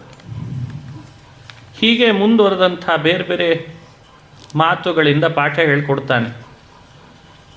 ನಾನು ಒಂದು ಸಮುದ್ರದ ಬಳಿಗೆ ಹೋದೆ, ಅದು ನನಗೆ ಪಾಠ ಮಾಡಿತು ಅಂತಂತಾನೆ. ಏನು ಸಮುದ್ರ ನೋಡಿ ಕಲಿತ ಪಾಠ? ಸಿಂಧು ಬಹಳ ಗಂಭೀರ, ಪ್ರಸನ್ನ, ಅತಿ ಗಂಭೀರ, ದುರ್ವಿಗಾಹ್ಯೋ ದುರತ್ಯಯ. ಮನುಷ್ಯ ತನ್ನ ಪರ್ಸ್ನಾಲಿಟಿಯನ್ನು ಹೇಗೆ ಬೆಳೆಸ್ಕೊಳ್ಬೇಕು? ಸಮುದ್ರದ ಹಾಗೆ ಬೆಳೆಸ್ಕೊಳ್ಬೇಕಂತ. ಇವನಿಷ್ಟು ಅಂತ ನಮ್ಮ ಅಳತೆಗೆ ಯಾವತ್ತೂ ಸಿಗಬಾರ್ದು. ನಮ್ಮ ಮಾತು, ನಮ್ಮ ಯೋಚನೆಗಳು, ನಮ್ಮ ಮನಸ್ಸಿನಲ್ಲಿ ನಾವು ಮಾಡಿಕೊಂಡಂಥ ಅಧ್ಯಯನ, ತಪಸ್ಸು, ಪುಣ್ಯ, ವ್ರತ, ನಿಯಮ, ಅನುಷ್ಠಾನ ಯಾವತ್ತೂ ಇನ್ನೊಬ್ಬರಿಗೆ ಸಿಗಬಾರ್ದಂತೆ. ಇದ್ರ ಬಗ್ಗೆ ಡೇಟಾ, ಎಲ್ಲದರದ್ದು ಡೇಟಾ ತೆಗಿಲಿಕ್ಕೆ ಶುರು ಮಾಡಿದ್ದಾರೆ ಈಗ. ಅದನ್ನು ಸಿಗಕೊಡದಂತೆ ನೋಡ್ಕೊಳ್ಬೇಕು. ಸಮುದ್ರ ಹಾಗಿದೆ. ಸಮುದ್ರದಲ್ಲಿ ರತ್ನಗಳು ಎಷ್ಟಿದೆ ಅಂತ ಯಾವತ್ತಾದರೂ ಎಣಿಸ್ತೀರಾ? ರತ್ನಾಕರ ಇಂಚು ಪಟ್ಟಿಯಿಂದ ಅದನ್ನು ಅಳತೆ ಮಾಡಲಿಕ್ಕೆ ಸಾಧ್ಯನಾ? ಅಗಾಧ. ಅದರಲ್ಲಿ ಬರ್ತಿರುವಂಥ ಅಲೆಗಳು ಎಷ್ಟು ಏನು ಅಂತ ನೀವು ಅದನ್ನು ಅಳಿತೀರಾ? ಸಾಧ್ಯ ಇಲ್ಲ. ಪ್ರಸನ್ನ, ಅತಿ ಗಂಭೀರ. ಹೋಗಲಿ, ಅದನ್ನು ನಾವು ದಾಟಿಬಿಡೋಣ ಅಂದರೆ ಸುಲಭವಾಗಿ ಸಮುದ್ರ ದಾಟಲಿಕ್ಕಾದರೂ ಆಗ್ತದಾ? ನೋಡಿ, ಸಮುದ್ರ ನೋಡಿ ನಾನು ಏನು ಪಾಠ ಕಲಿತೆ ಅಂದರೆ, ನಾನು ಮಾಡುವ ಧರ್ಮ, ಕರ್ಮಗಳು, ತಪಸ್ಸು, ಸಂಪಾದಿಸಿದಂಥ ವಿದ್ಯೆ, ನನ್ನದೇ ಆದಂಥ ವಿಚಾರದ ಶೈಲಿ, ನಾನು ಕಂಡುಕೊಂಡ ಸತ್ಯ, ನಾನು ಮಾಡುವ ಉಪಾಸನೆ, ಜಪ, ಪಾರಾಯಣ ಯಾರಿಗೂ ಗೊತ್ತಾಗಬಾರ್ದು. ಹಾಗಿರ್ಬೇಕಂತ ಮೇಲ್ನೋಟಕ್ಕೆ ಎಲ್ಲರ ಜೊತೆಗೆ ಕಲ್ತಿರ್ತದೆ ಸಮುದ್ರ. ಯಾರು ಬಂದರೂ ತನ್ನನ್ನು ತಾನು ಆನಂದದಿಂದ ತೋರ್ಪಡಿಸ್ತದೆ. ಎತ್ತೆತ್ರ ಅಲೆಗಳಿಂದ ಎಲ್ಲರನ್ನ ಖುಷಿಪಡಿಸ್ತದೆ. ಇದು ನಮ್ಮಲ್ಲಿರಬೇಕಂತೆ, ಪ್ರಸನ್ನ. ಇದು ಪರ್ಸ್ನಾಲಿಟಿ ಡೆವಲಪ್ಮೆಂಟ್ ಅಂತ ಒಂದಿಷ್ಟು ಕೋರ್ಸ್ಗಳು ಶುರುವಾಗಿದ್ದಾವೆ ಈಗ. ಬಹುಶಃ ನಿಮ್ಮ ತನಕ ಇನ್ನೂ ಬೇಗ ಬಂದಿಲ್ಲ ಅನ್ಕೋತೀನಿ, ಮುಂದಿನ ಜನ್ರೇಷನ್ನಿಗೆ ಬರ್ತದೆ, ಇನ್ನೇನು ಬಹಳ ದೂರ ಇಲ್ಲ. ಅಂದರೆ ಒಬ್ಬೊಬ್ಬರ ವ್ಯಕ್ತಿತ್ವ ವಿಕಸನ ಮಾಡಲಿಕ್ಕೆ ಅದಕ್ಕೊಂದಿಷ್ಟು ದುಡ್ಡು. ಅವ್ರು ಯಾರಾದರೂ ನೋಡಿದರೆ ನನ್ನ ಬೈಲಿಕ್ಕೆ ಶುರು ಮಾಡ್ತಾರೆ, ನಮ್ಮ ಹೊಟ್ಟೆಗೆಲ್ಲ ಕಲ್ಲಿಟ್ರಲ್ಲ ನೀವು ಅಂತ. ಭಾಗವತದ ಏಕಾದಶ ಸ್ಕಂದ ಹೇಳ್ತದೆ ವ್ಯಕ್ತಿತ್ವ ವಿಕಸನ ಆಗ್ತದೆ ಅಂದರೆ ಅದು ಇಷ್ಟ ಆಗಲ್ಲ. ಎಲ್ಲ ಹೇಳಿದ್ದಾರೆ, ಯಾವುದು ಹೇಳಿಲ್ಲ ಹೇಳಿ. ಸಮುದ್ರದಿಂದ ನಾನು ಕಲ್ತಂಥ ಪಾಠ ಇದು ಅಂತ ಹೇಳ್ತಾನೆ. ಪ್ರಸನ್ನತೆಯನ್ನು ಬೆಳೆಸ್ಕೋ, ಅಷ್ಟೇ ಗಂಭೀರನಾಗಿರು, ನಿನ್ನನ್ನು ಯಾರೂ ಅಳತೆಗೋಲಿನಿಂದ ಅಳೀಲಿಕ್ಕೆ ಆಗದಂತೆ ನಿನ್ನನ್ನು ನೀನು ನೋಡ್ಕೋ. ಅನಂತಪಾರಹಾಹಿ ಅಕ್ಷೋಭ್ಯ, ಇದು ಬಹಳ ಮುಖ್ಯ. ನದಿಗಳು ಬಂದು ಸೇರ್ತಾವೆ, ಒಂದ ಎರಡ ಸಮುದ್ರಕ್ಕೆ ಹೋಗಿ ನದಿ ಸೇರ್ತಾವೆ. ಯಾವತ್ತಾದರೂ ಸಮುದ್ರ ನದಿ ಸೇರಿದ್ರಿಂದ ಇಷ್ಟಡಿ ಮುಂದೆ ಬಂತು, ಸಮುದ್ರ ಸೇರದೇ ಇರೋದ್ರಿಂದ ಇಷ್ಟಡಿ ಹಿಂದೆ ಹೋಯಿತು ಅಂತ ಕೇಳಿದರೆ ಅದಕ್ಕೆ ಕ್ಷೋಭೆಗೊಳಗಾಗಲ್ಲ. ನದಿ ಬಂದು ಕೂಡಿದರೂ ಸರಿ, ನದಿ ಬಂದು ಕೂಡದಿದ್ರೂ ಸರಿ, ನಾನು ಹೇಗಿರಬೇಕೋ ಹಾಗೇ ಇದ್ದೇನೆ ಅಂತಂತದಂತೆ. ಕ್ಷೋಭೆ ಇಲ್ಲ, ಆ ಪ್ರಸನ್ನತೆಯಲ್ಲಿ ಕೊರತೆ ಇಲ್ಲ, ಗಾಂಭೀರ್ಯ ಕೊರತೆ ಇಲ್ಲ. ಹಾಗಾದರೆ ಅದನ್ನು ನೋಡಿ ನಾವು ಕಲಿಬೇಕಾದ ಪಾಠ ಇದು ಅಂತ ಹೇಳ್ತಾನೆ ಅವಧೂತ. ಇದೊಂದು ಸಮುದ್ರದ ಪಾಠ ತಿಳ್ಕೊಂಡ್ರೆ ಸಾಕು, ಜೀವನ ಧನ್ಯ ಆಗಿಬಿಡ್ತದೆ. ಹೀಗೆ ಅವಧೂತನ ಬಾಯಲ್ಲಿ ಬಂದಂಥ ಮತ್ತೊಂದು ಅಂಶ. ಮುಂದೆ ಪತಂಗ ಮಧುಕೃತ್ ಗಜಃ ಮಧುಹ ಹರಿಣೋ ಮೀನಃ ಅಂತ ಹೇಳ್ತಾನೆ. ಪತಂಗದಿಂದ ನಾನೊಂದು ಪಾಠ ಕಲಿತೆ. ಪತಂಗ ಅಂದರೆ ಮಿಣುಕುಳ. ಅದೇನು ಮಾಡ್ತದೆ, ಬೆಂಕಿ ಹತ್ರ ಸರಸಾಡ್ಲಿಕ್ಕೆ ಹೋಗ್ತದೆ. ಬೆಂಕಿ ಬಹಳ ದಗದಗಿಸ್ತಿರ್ತದೆ. ಅರೆ ಅದೊಂದೇ ಹೊಳೆಯೋದೇ, ನಾನು ಹೊಳಿತೀನಿ ಅಂತದ್ದು ಅದರದ್ದೊಂದು ಸ್ವಭಾವ. ಹಾಗೆ ಅದರದ್ದು ಹೊಳಪು ಜಾಸ್ತಿಯೋ ನಂದು ಜಾಸ್ತಿಯೋ ಅಂತ ಬೆಂಕಿ ಹತ್ತತ್ರ ಹೋಗ್ತದೆ, ದೀಪದ ಹತ್ತತ್ರ ಹೋಗ್ತದೆ ಬರ್ತದೆ. ಒಂದು ಸಲಿಯೋ ಆ ದೀಪದ ವಿಪರೀತ ಜ್ವಾಲೆ ಏನಾದರೂ ಬಡಿತು ಅಂದರೆ ಆ ಬೆಂಕಿಗೆ ಆಹುತಿ ಆಗಿಬಿಡ್ತದೆ. ಅಲ್ಲಿಗೇನು ಮಾಡಿದ ಹಾಗಾಯಿತು. ಮನುಷ್ಯ ತನ್ನ ಬದುಕಿನಲ್ಲಿ ಮಿಡುಕು ಹುಳದಿಂದ ಕಲಿಯುವ ಪಾಠ ಬಹಳ ಇದೆ. ಯಾವುದದು? ದೃಷ್ಟ್ವಾ ಸ್ತ್ರೀಯಂ ದೇವಮಾಯಾಂ. ಭಗವಂತನ ಸೃಷ್ಟಿಯಲ್ಲಿ ಬಹಳ ದೊಡ್ಡ ಮಾಯೆ ಅಂದರೆ ಹೆಣ್ಣಂತೆ. ಇದು ಪುರುಷರಿಗೆ ವಿಶೇಷವಾಗಿ ಹೇಳಿದ ಪಾಠ. ತದ್ಭಾವೈ ರಜಿತೇಂದ್ರಿಯ, ಇಂದ್ರಿಯಗಳನ್ನು ನಿಗ್ರಹಿಸ್ಕೊಳ್ಳಿಕ್ಕಾಗದಿರುವ ಪುರುಷ ಈ ದೇವಮಾಯೆ ಅಂತಿರುವ ಸ್ತ್ರೀಯನ್ನು ಬೆಂಕಿ ಇದ್ದ ಹಾಗೆ ಅವಳೊಟ್ಟಿಗೆ ಸರಸಕ್ಕೆ ಹೋಗ್ತಾನೆ. ಪ್ರಲೋಭಿತ ಪತಂತ್ಯಂಧೆ ತಮಸ್ಯಗ್ನೋ ಪತಂಗವತ್. ಅವಳ ಲೋಭಕ್ಕೊಳಗಾದ ಅಂದ ಕೂಡಲೇ ಮಿಣುಕು ಹುಳ ಬೆಂಕಿಗೆ ತುತ್ತಾದ ಹಾಗೆ ಪುರುಷ ಹೆಣ್ಣು ಅನ್ನೋ ಬೆಂಕಿಗೆ ತುತ್ತಾಗ್ತಾನೆ. ಈ ಎಚ್ಚರಿಕೆಯನ್ನು ಕೊಟ್ಟಿದೆ. ಇದು ನಾನು ಮಿಣುಕು ಹುಳದಿಂದ ಕಲಿತೆ ಪಾಠ. ಅದಕ್ಕೆ ನಾನು ಯಾವತ್ತೂ ದೇವಮಾಯೆ ಅಂತಿರುವ ಹೆಣ್ಣಿನ ಸರಸಕ್ಕೆ, ಹೆಣ್ಣಿನ ಮೋಹಕ್ಕೆ ಒಳಗಾಗಲ್ಲ ಅಂತ ಅವಧೂತ ಪಾಠ ಮಾಡ್ತಾನೆ. ಸರಿ, ಹೀಗೆ ಹೇಳಿದಾಗ ಕೆಲವು ಸ್ತ್ರೀಯರಿಗೆಲ್ಲ ಏನೋ ಭಾರೀ ಉತ್ಸಾಹ ಬಂದ್ಬಿಡ್ತದೆ. ಪುರುಷರಷ್ಟೇ ಎಡವಟ್ಟಷ್ಟೇ, ನಮ್ಮದೇನಿಲ್ಲ ಅನ್ನೋ ಹಾಗೆ ಅನ್ನಿಸ್ತದೆ ಪುರಾಣಗಳಲ್ಲಿ. ಅದಕ್ಕೆ ವಿವರಣೆ ಕೊಡ್ತಾರೆ. ಈ ರೀತಿ ತಿಳ್ಕೊಳ್ಬೇಡ. ಹೆಣ್ಣಿಗೆ ಯಾವುದು ಹಾಗಾದರೆ ಬೆಂಕಿ? ಹೆಣ್ಣಿಗೆ ಬಂಗಾರ ಬೆಂಕಿ ಅಂತ. ಭಗವಂತನ ಸೃಷ್ಟಿಯಲ್ಲಿ ಅವಳು ಕೂಡ ಬಹಳ ಮೋಹ ಹೋಗೋದು ಬಂಗಾರದಿಂದ ಅಂತ. ತಾನು ಧಾರಣೆ ಮಾಡುವಂಥ ಅನೇಕ ಆಭರಣಗಳು, ಧರಿಸುವ ವಸ್ತ್ರ, ಅದೆಲ್ಲ ಅವಳಿಗೆ ಬೆಂಕಿ. ಅದನ್ನು ನೋಡ್ತಾಳೆ, ಬೇಕು ಅಂತ ಭಾವಿಸ್ತಾಳೆ, ಮತ್ತೆ ಮತ್ತೆ ಧರಿಸ್ತಾಳೆ, ಮತ್ತೆ ಬೇಕು ಅಂತಾಳೆ. ಅವಳು ಆ ಲೋಭಕ್ಕೆ ಬಿದ್ದು ಅವಳು ಪತಂಗದಂತೆ ನಷ್ಟಳಾಗ್ತಾಳೆ. ಅಂತೂ ಇಬ್ಬರದು ಸಾಮ್ಯ ಬಂತಲ್ಲ. ಹಾಗಾದರೆ ಸಮಸ್ಯೆ ಇಲ್ಲ. ಲಿಂಗ ತಾರತಮ್ಯ ಭಾಗವತ ಮಾಡ್ತು ಅಂತ ಆಪಾದನೆಗೆ ಅವಕಾಶ ಇಲ್ಲ. ಯೋಷಿತ್ಸು ತಲ್ಪಾಭರಣಾಂಬರಾದಿದ್ರವ್ಯೇಷು ಮಾಯಾರತಿಶೇಷು ಮೂಢಃ. ಯೋಷಿತ್ಸು ತಲ್ಪ ಆಭರಣ ಅಂಬರಾದಿಷು. ಸ್ತ್ರೀಯರಿಗೆ ಆಭರಣ, ಪುರುಷನಿಗೆ ಹೆಣ್ಣು, ಇನ್ನಿತರ ಭೋಗ್ಯ ವಸ್ತುಗಳು ಎಲ್ಲ ಭಗವಂತನ ಮಾಯಾರಚಿತವಾದ ವಸ್ತು. ಇವುಗಳ ಪ್ರಲೋಭನೆಗೊಳಗಾಗಿ ಪತಂಗವನ್ನಶ್ಯತಿ ನಷ್ಟ ದೃಷ್ಟಿ. ಇದು ಅವಧೂತನ ಮಾತಿನ ಅರ್ಥ. ಅವುಗಳಲ್ಲಿ ಲೋಭಕ್ಕೊಳಗಾಗ್ತಾ ಇದ್ದಾನೆ, ತನ್ನ ತನವನ್ನೇ ಕಳ್ಕೊಳ್ತಾನೆ, ತನ್ನ ತನವನ್ನೇ ಕಳ್ಕೊಳ್ತಾಳೆ ಹೆಣ್ಣು. ಯಾಕೆ ಹೀಗಾಗ್ತಾ ಇದ್ದಾಳೆ? ನಾನು ಪತಂಗದಂತೆ ನನ್ನ ತನವನ್ನು ನಾಶ ಮಾಡಿಕೊಳ್ಬಾರ್ದು ಅನ್ನೋ ಪಾಠವನ್ನು ಪತಂಗದಿಂದ ಕಲಿತೆ ಅಂತ ಹೇಳ್ತಾನೆ. ಎಂಥ ಅದ್ಭುತವಾದ ಪಾಠ! ಇದಕ್ಕಿಂತ ಹೆಚ್ಚು ವಿಸ್ತಾರ ಮಾಡಬೇಕೇನಿದನ್ನು? ಮಧುಕೃತ್ ಗಜಃ, ಮಧುಕರ ಅಂತ ಜೇನನ್ನು ನಾವೆಲ್ಲರೂ ನೋಡ್ತೇವೆ. ಜೇನು ಹುಳ, ಜೇನು ರಸ ಎಲ್ಲ ಹೂಗಳಲ್ಲಿದ್ದದ್ದನ್ನು ಶೇಖರಿಸಿ ಗೂಡು ಕಟ್ತದೆ. ಆ ದುಂಬಿಯ ಸ್ವಭಾವ ಅದು. ಈತ ಹೇಳ್ದ, ನಾನು ಅದನ್ನು ನೋಡಿದಾಗಿಂದ ನಾನೊಂದು ಪಾಠ ಕಲಿತೆ. ಸ್ತೋಕಂ ಸ್ತೋಕಂ ಗ್ರಸೇತ್ ಗ್ರಾಸಂ ದೇಹೋ ವರ್ತೇತ ಯಾವತ ಗೃಹಾದ್ವ್ರಜೇತ್ ಸಮಾತಿಷ್ಠನ್ ವೃತ್ತಿಂ ಮಾಧುಕರೀಂ ಮುನಿ. ಮಧುಕರ ಅಂತ ಒಂದು ವೃತ್ತಿಗೂ ಹೆಸರಿದೆ ಅಂತ ಭಾಗವತ ತಿಳಿಸಿದೆ. ಕಲಿಯುಗದಲ್ಲಿ ಸಂಕೀರ್ಣವಾಗಿದೆ ನಮ್ಮ ವೃತ್ತಿಗಳೆಲ್ಲ. ಅದರ ಬಗ್ಗೆ ಮತ್ತೊಂದು ಸಲ ನೋಡೋಣ. ಸಪ್ತಮ ಸ್ಕಂದದಲ್ಲಿ ವೃತ್ತಿಯ ಬಗ್ಗೆ ವಿಶೇಷವಾಗಿ ಚಿಂತನೆ ಮಾಡಿಸಿದ್ದಾರೆ. ವಿಪ್ರನ ವೃತ್ತಿ ಯಾವುದು, ಕ್ಷತ್ರಿಯರ ವೃತ್ತಿ ಯಾವುದು, ವೈಶ್ಯರ ವೃತ್ತಿ ಯಾವುದು, ಶೂದ್ರರ ವೃತ್ತಿ ಯಾವುದು ಅಂತ. ಹೀಗೆ ಕಲಿಯುಗದಲ್ಲಿ ವೃತ್ತಿ ಸಂಕೀರ್ಣತೆ ಹೆಚ್ಚಾಗಿದೆ. ಪ್ರಕೃತ ಮಾಧುಕರಿ ಅಂತ ಒಂದು ವೃತ್ತಿ. ಏನು ಮಾಧುಕರಿ ವೃತ್ತಿ ಅಂದರೆ, ಸ್ತೋಕಂ ಸ್ತೋಕಂ ಗ್ರಸೇತ್ ಗ್ರಾಸಂ. ನಿನ್ನ ದೇಹ ನಿಲ್ಲಲಿಕ್ಕೆ ಎಷ್ಟು ಬೇಕೋ ಅಷ್ಟೇ ಸಂಗ್ರಹ ಮಾಡಬೇಕಂತ. ಇದಕ್ಕೆ ಮಾಧುಕರಿ ವೃತ್ತಿ ಅಂತ ಕರೀತಾರೆ. ಅದಕ್ಕಿಂತ ಹೆಚ್ಚು ಗ್ರಹಿಸಬಾರ್ದು, ಸಂಗ್ರಹ ಮಾಡಬಾರ್ದು. ಇವತ್ತು ನನಗಿಷ್ಟು ಬೇಕು, ಅವತ್ತಿಗೆ ಮುಗಿದೋಯ್ತು. ನಮ್ಮದು ಸಂಚಯದಲ್ಲಿ ಜಾಸ್ತಿ. ಏನೇ ಆಗಲಿಪ್ಪ, ನಾಳೆಗೆ ಒಂಚೂರು ಇರಲಿ ಅಂತ. ಸರಿ, ನಾಳೆ ಮುಗಿಲಿಕ್ಕೆ ಬರ್ತಾ ಇದ್ದಂಗೆ ಏನೇ ಆಗಲಿ ನಾಡದ್ದಿಗೆ ಒಂದು ಸ್ವಲ್ಪ ಇರಲಿ ಅಂತ.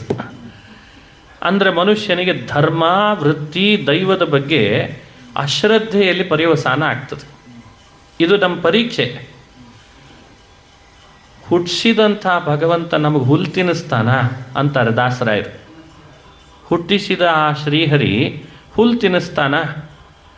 ಅರೆ, ಕಾಡಿನಲ್ಲಿ ಹೋಗಿ ದಿನಾ ಮಾಂಸದ ಸರಬರಾಜು ನಾವೇ ಮಾಡ್ತಿದ್ದೇವ? ಹುಲಿ, ಸಿಂಹ, ಕರಡಿಗಳಿಗೆ ನಾವೇ ಮಾಡ್ತಿದ್ದೇವ?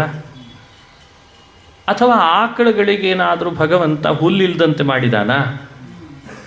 ಅಂತಹ ಶ್ರೀಹರಿಯನ್ನು ಎಷ್ಟು ವಿಶ್ವಾಸ ಮಾಡ್ತಿದ್ದೇವೆ ನಾವೆಲ್ಲ? ಅದರದೇ ಪರೀಕ್ಷೆ. ವೃತ್ತಿ ಅನ್ನೋ ಶಬ್ದದ ಅಭಿಪ್ರಾಯ ಏನು? ಭಗವಂತನ ಪ್ರೀತಿಗಾಗಿ ನಮ್ಮ ಜೀವನವನ್ನು ಯಾವ ರೂಟ್ನಲ್ಲಿ ನಾವು ನಡೆಸಲಿಕ್ಕೆ ಹೊರಡ್ತೇವೋ ಅದು ಬಹಳ ಮುಖ್ಯ ಅಂತ. ಅದು ಅರ್ಥಶುದ್ಧಿ, ನಾವು ಸಂಪಾದನೆ ಮಾಡುವಂಥ ಅರ್ಥ, ಯಾವ ದಾರಿಯಿಂದ ಸಂಪಾದನೆ ಮಾಡ್ತಿದ್ದೇವೆ, ಸಂಪಾದಿಸಿದ್ದನ್ನು ವಿನಿಯೋಗ ಹೇಗೆ ಮಾಡ್ತಿದ್ದೇವೆ, ಅಲ್ಲಿಂದ ಪ್ರಾರಂಭ ಆಗ್ತಾ ಇದೆ. ಹೆಚ್ಚಿನ ವಿವರಣೆ ಮಹಾಭಾರತ ಅನುಶಾಸನ ಪರ್ವಗಳಿಂದ ಚಿಂತನೆ ಮಾಡಬೇಕು. ಮಾಧುಕರಿ ವೃತ್ತಿ ಅನ್ನೋ ಶಬ್ದದ ಅರ್ಥ ಇಷ್ಟು. ಮಧುಕರ ಅಂದರೆ ಹಾಗೆ. ಸ್ತೋಕಂ ಸ್ತೋಕಂ ದೇಹೋ ವರ್ತೇತ ಯಾವತ. ನಮ್ಮ ದೇಹ ಈಗಲೇ ಮಾಡಲಿಕ್ಕಾಗದಿದ್ರು ಬೇಡ, ಒಂದು ಹಂತಕ್ಕೆ ಒಂದು ವಯಸ್ಸಿಗೆ ಬಂದ ಮೇಲೆ ಆದರೂ ಸಂಪಾದನೆ ಮಾಡೋದು ಬಿಡಬೇಕೋ ಬೇಡ ನಾವು? ಸಂಚಯ, ಸಂಪಾದನೆ ಅಲ್ಲ, ಸಂಚಯವನ್ನು ಬಿಡಬೇಕೋ ಬೇಡವೋ? ಮನುಷ್ಯನಿಗೆ ಸಂಚಯದ ಬಗ್ಗೆನೇ ಹೆಚ್ಚು ಆಸ್ಥೆ. ಕೂಡಿಡೇ ಇಡ್ತಾನೆ, ಇಟ್ಟೇ ಇಡ್ತಾನೆ, ಆಮೇಲೆ ಯಾರೋ ತಗೊಂಡು ಹೋಗ್ತಾರೆ ಅಷ್ಟೆ. ಇದೊಂದು ಮಾಧುಕರ ವೃತ್ತಿ. ಇನ್ನೂ ಒಂದು ಪಾಠ ಮಾಡ್ತಾರೆ ಮಧುಕರ ವೃತ್ತಿಯ ಇನ್ನೊಂದು ಡೆಫಿನೇಷನ್. ಅಣುಭ್ಯಶ್ಚ. ಇದು ಮಾಡಲಿಕ್ಕೆ ಆಗದೆ ಹೋದರೆ ಈಗ ಹೇಳಿದ ಮಾಧುಕರ ವೃತ್ತಿ ತುಂಬ ಹೈ ಲೆವೆಲ್ಲು ಅಂತ ಅನಿಸಿತು ಅಂತ ಇಟ್ಕೊಳ್ಳಿ. ಸರಿ, ಹಾಗಾದರೆ ಒಂದು ಬಿ ಲೆವೆಲ್ದೊಂದು ಹೇಳೋಣಂತೆ ಅಂತಾರೆ ಮಿಡಲ್ ಕ್ಲಾಸಿಗೆ. ಅಣುಭ್ಯಶ್ಚ ಮಹದ್ಭ್ಯಶ್ಚ ಶಾಸ್ತ್ರೇಭ್ಯ ಕುಶಲೋ ನರಃ. ಈಗ ಅನೇಕರಿಂದ ಕಲಿಯೋದಿದೆ ನಾವೆಲ್ಲ. ಅಣುವಾದವನು, ಸಣ್ಣ ಹುಡುಗ ಹೇಳ್ತಾನೆ ಶಾಸ್ತ್ರದ ಒಂದಿಷ್ಟು ವಿಷಯಗಳನ್ನು. ನಮಗೆ ಗೊತ್ತಾಗ್ತದೆ ಇವನು ಒಳ್ಳೆ ಶಾಸ್ತ್ರದ ವಿಷಯ ಹೇಳ್ತಿದ್ದಾನೆ ಅಂತ. ಅವನ ಕಡೆ ಇದ್ದ ಜ್ಞಾನದ ಮಧುವನ್ನು ಶೇಖರಿಸ್ಬೇಕಂತ. ಮಹದ್ಭ್ಯಶ್ಚ, ನಮಗಿಂತ ಹಿರಿಯರಿದ್ದಾರೆ, ಅವರಿಂದ ಬರ್ತಾ ಇದೆ ಒಂದಿಷ್ಟು ಒಳ್ಳೊಳ್ಳೆ ತಿಳುವಳಿಕೆಗಳು ಅಂದರೆ ಅದನ್ನು ಶೇಖರಿಸ್ಬೇಕಂತ. ಅಣುಭ್ಯಶ್ಚ ಮಹದ್ಭ್ಯಶ್ಚ ಶಾಸ್ತ್ರೇಭ್ಯ ಕುಶಲೋ ನರಃ. ತನ್ನ ಬುದ್ಧಿವಂತಿಕೆಯಿಂದ ಸಾರವಾದ ಭಾಗವನ್ನು ಮಾತ್ರ. ಎಲ್ಲ ಕಡೆ ಎಲ್ಲ ದೋಷಗಳಿರ್ತವೆ, ಹೇಳೋವರಲ್ಲಿ ಇರ್ತದೆ, ಕೇಳೋವರಲ್ಲಿ ಇರ್ತದೆ. ನಾವ್ಯಾರೂ ನಿರ್ದುಷ್ಟರಲ್ಲ. ಈಗಲೇ ತೀರ್ಮಾನ ಮಾಡಿ ಇಟ್ಟುಬಿಡಬಾರ್ದೇ ಅವರ ಉಪಯೋಗಿಲ್ಲ ಬಿಡು ಅಂತ. ನಾವು ಯಾರು ತೀರ್ಮಾನ ಮಾಡಲಿಕ್ಕೆ? ಹೇಳೋರನ್ನು ಕೇಳೋರನ್ನು ನಾವೇ ಟಾರ್ಗೆಟ್ ಮಾಡಿಬಿಡ್ತೀವಿ. ಈಗ ಟಾರ್ಗೆಟ್ ಮಾಡೋದು ದೊಡ್ಡದಲ್ಲ, ಆ ಎಲ್ಲ ಬೆರಳುಗಳು ನಮ್ಮನ್ನು ತೋರಿಸ್ತಿದ್ದೇವಲ್ಲ, ಅದನ್ನು ಯೋಚನೆ ಮಾಡಲಿಲ್ಲ. ಒಬ್ಬನಿಗೆ ಒಂದು ಸಮಸ್ಯೆ ಇದೆ ಅಂದರೆ ಅವನ ಎದುರುಗಡೆ ಇದ್ದವನಿಗೆ 100 ಸಮಸ್ಯೆ ಇರ್ತದೆ. ಅದನ್ನು ಪರಿಹಾರ ಮಾಡ್ಕೊಳ್ಳಿಕ್ಕಾಗ್ತದೆಯೇ? ಅವನಿಗೆ ಕುಟುಂಬದ್ದಿರ್ಬೋದು, ಒಬ್ಬನಿಗೆ ನೌಕರಿದಿರ್ಬೋದು, ಇನ್ನೊಬ್ಬನಿಗೆ ದೇಹದಲ್ಲಿ ರೋಗದ್ದಿರ್ಬೋದು, ಒಬ್ಬನಿಗೆ ಕೆಲಸ ಮಾಡಿದರೂ ಸ್ಯಾಲ್ರಿ ಕೊಡದೇ ಇರ್ತದೆ, ಅದೊಂದು ರೋಗ, ಇನ್ನೊಬ್ಬನಿಗೆ ಇನ್ನೊಂದೇನೋ ವಯಸ್ಸಿಂದಿರ್ಬೋದು, ನಾನಾ ಸಮಸ್ಯೆಗಳಿವೆ. ಇದನ್ನೇ ಯೋಚಿಸ್ತಾ ಇದ್ದರೆ ಮನುಷ್ಯ ಮುಂದೆ ಬರಲಾರ ಅಂತದೆ ಭಾಗವತ. ಎಲ್ಲರಲ್ಲಿ ದೋಷ ಇದೆ, ಆದರೆ ನೀನು ಮಾತ್ರ ದುಂಬಿ ಅಂತ ಆಗು ಅಂತ. ನೀನು ದುಂಬಿ ಆಗು. ದುಂಬಿ ಆಗು ಅಂದರೆ ಏನು? ಎಲ್ಲಿ ಯಾವ ಹೂವಿನಲ್ಲಿ ಆ ರಸ ಇದೆ, ಆ ಹೂವಿನ ಆಕಾರ ಎಷ್ಟು ದೊಡ್ಡದು ಅಂತ ನೋಡಿ ರಸ ಸವಿಯಲ್ಲ. ಹೂ ಎಷ್ಟಿದ್ರೇನಂತೆ, ನನಗದ್ರೊಳಗೊಂದು ಸಾರ ಸಿಕ್ಕರೆ ಸಾಕು ಅಂತ ಹೋಗ್ತದಂತೆ. ಹಾಗೇನಾದರೂ ಜೇನುಗೂಡು ಇದು ದುಂಬಿ ಮಾಡಲಿಕ್ಕೆ ಶುರು ಮಾಡಿದರೆ ಜೇನುಗೂಡೇ ಕಟ್ತಿರಲಿಲ್ಲ, ನಾವ್ಯಾರೂ ಜೇನುತುಪ್ಪನೇ ತಗೊಳ್ತಿರ್ಲಿಲ್ಲ. ಸಣ್ಣ ಹೂವಾದರೂ ಸರಿ, ದೊಡ್ಡ ಹೂವಾದರೂ ಸರಿ, ಒಳಗಿರುವಂತಹ ರಸ ಮುಖ್ಯ.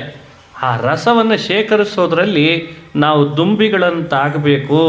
ಈ ಪಾಠವನ್ನು ನಾನು ಮಧುಕರದಿಂದ ಕಲಿತೆ ಅಂತ ಹೇಳ್ತಾನೆ. ಎಂಥ ಅದ್ಭುತವಾದ ಇದು ಒಂದು ಮಧುಕರ ವೃತ್ತಿ.